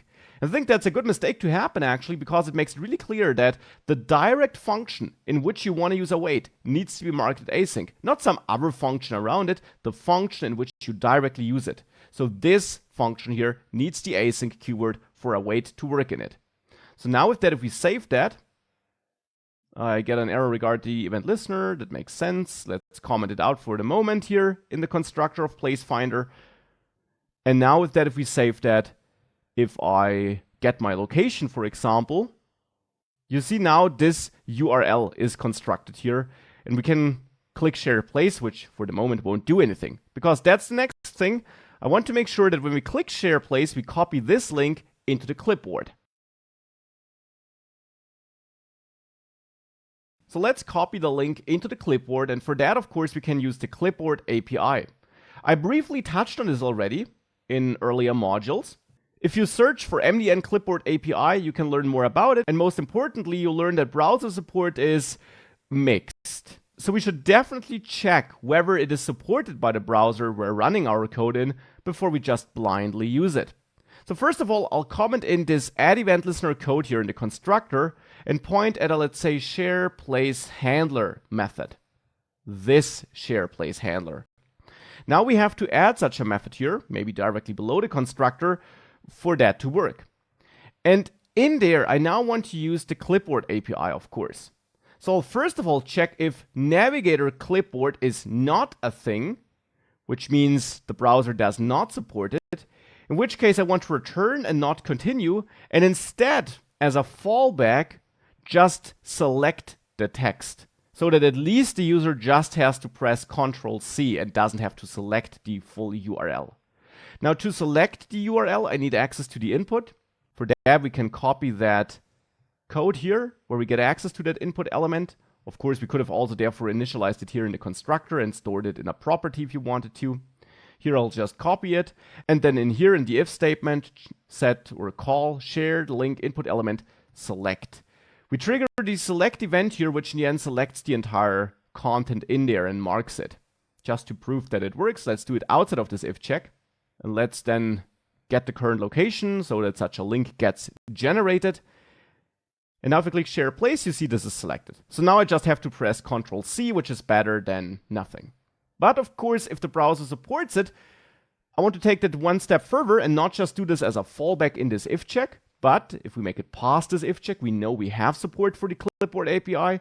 Then I want to use navigator clipboard and call write text, this write text method on the clipboard object, and write my text, which is in that input, into the clipboard of the user. So shared link input element dot value. That's the link we generated, and that's now stored in a clipboard of the user. Now this returns a promise, and we could use async await. Just to mix it up here, I will use then and catch. And in the then block, we know that this succeeded. So here I'll just throw an alert, copy it into clipboard so that we get some feedback. And here we might get an error, which I will just log here to the console. We could then, as a fallback, since it failed, at least mark it again. So now with that, if we save all of that and I clear my clipboard by copying something else, you see, now I got enabled in my clipboard. Now if I click get current location, still got enabled there. If I now click share place, it's copied into clipboard, and indeed, here it is. So now this worked, now I got this in my clipboard, and now the only missing thing is that if I visit this page here, we load a new page, as you can tell. We load that other index.html file in the myplace folder. Here I want to show the address here in the header and render the map here. Share a new place always takes us back to this page, so I just want to make these two things work now, and we'll be done for this little demo application here. So let's make sure that when we visit this myplace index.html file, we do actually render the address here in the header in the h1 tag, and we do render the map. For that, we can use the myplace JavaScript file, which is the file loaded in that index.html file. And in here, I will create a new class, place, or maybe loaded place, however you want to name it. And there in the constructor, I expect to get the coordinates and the address. So the two pieces of information we can get from the URL in the end. Because keep in mind that this link which is generated has the address encoded in the URL, and it has the coordinates encoded in the URL. Now in there, I then want to build a new map, so we can import map from the UI folder, from the map file there, and build a new map here by forwarding coordinates. I also want to output the address in my header, so for that we can access the header title and store it in a constant with document query selector header h1. This is a CSS selector which selects the first h1 element in the first header element on the page. And here I got exactly one header element with one h1 element, so of course we'll select this one. And now here in the header title element, if you want to call it like this, header title L, I'll set text content, so I'll set the text node in there equal to the address we're getting. Now after this, we can instantiate this, and we have to parse some data from the URL. So we'll call new place, new loaded place, but I'll need to forward coordinates and address, and that is part of the URL and needs to be parsed. For that again, JavaScript in the browser got us covered. We haven't used it before, but we'll use it now. There is a built-in URL constructor function or class, however you want to call it. So you can create a new object with new. To that, you can pass a URL, and I want to pass the current URL, which, as you learned earlier, is stored in location.ref. This is the current location, the current URL, which is loaded in the browser. I pass this to this built-in URL constructor function, and it creates an object with options for us to get information out of that URL. That's what this URL utility class provided by the browser does. So I'll store it in a constant here. And now we can get our query parameters, as it's called, stored in a query params constant maybe, by accessing url.searchParams. This is simply provided by this built-in object here, by this built-in class. So this will be our dynamic options here, so the thing after the question mark basically, stored as key value pairs in query params now, thanks to search params. So stored as key value pairs in search params, so to say. And then we can get our coords here, create a new object, where we have a let key, which is query params, and there we have a get method, and then get the let argument. So with that, we're saying, hey, I want to get the value which is stored for this let identifier in my URL, which is this number here in the end. And of course, I'll repeat the same for the longitude. So I'll add a longitude here and get it from query params get lng. Now important, what's retrieved here will always be a string. However, I need a number here, and we can convert it to a number by adding a plus, or by using parse float, of course. That also works. You can do both. So I'll do both here to show you both. So with that, we get the coordinates. For the address, well, I will store that in a constant and get it from query params, and there get address. And what you get here, of course, have to be the keys you find in your URL. So here I'm getting the value for the address key, so the value after this equal sign, which is this address here in the end. And this is then retrieved and automatically parsed to a human readable format. So from that URI optimized format to a human readable one. And then we can forward both here to loaded place to this constructor. With that, if we now save that and we reload this page, I get an error that Google is not defined, which makes sense because I'm using the map in here. And for that, of course, I use the Google Maps API. Now that's imported in our root index.html file with this script import, but not imported in our myplace index.html file. So of course, we should add that import before we add our own script here too. So let's add the Google Maps JavaScript SDK import with our API key entered here in the index.html file in the myplace folder, so that we do have access to the Google Maps API in all the scripts that belong to this file as well. With that, if we now reload this, this still fails. Reason for that is that here we got async on the Google Maps import. We actually should remove that. It can result to the Google Maps script loading too late, and then our script might execute before Google Maps was loaded. So let's remove that so that we only have defer and they are executed in order, and therefore now this works. And here you see that location which is shared is loaded here. And if I share the 6th Avenue, find that place, click on share place here, got the link, enter that link here, we got that here. So this is now working, and I mistyped here, but this is now working, and this is our finished application here, with Google Maps being used, with a couple of browser APIs being used, with browser support ensured by us with certain if checks, where we check if the clipboard API is available and so on, and with async await used with promises, with a lot of async code in general, with the fetch APIs, with a lot of features you learned about earlier in this course, all coming together in this little demo application, which hopefully therefore is a good practice and shows you how the different pieces work together.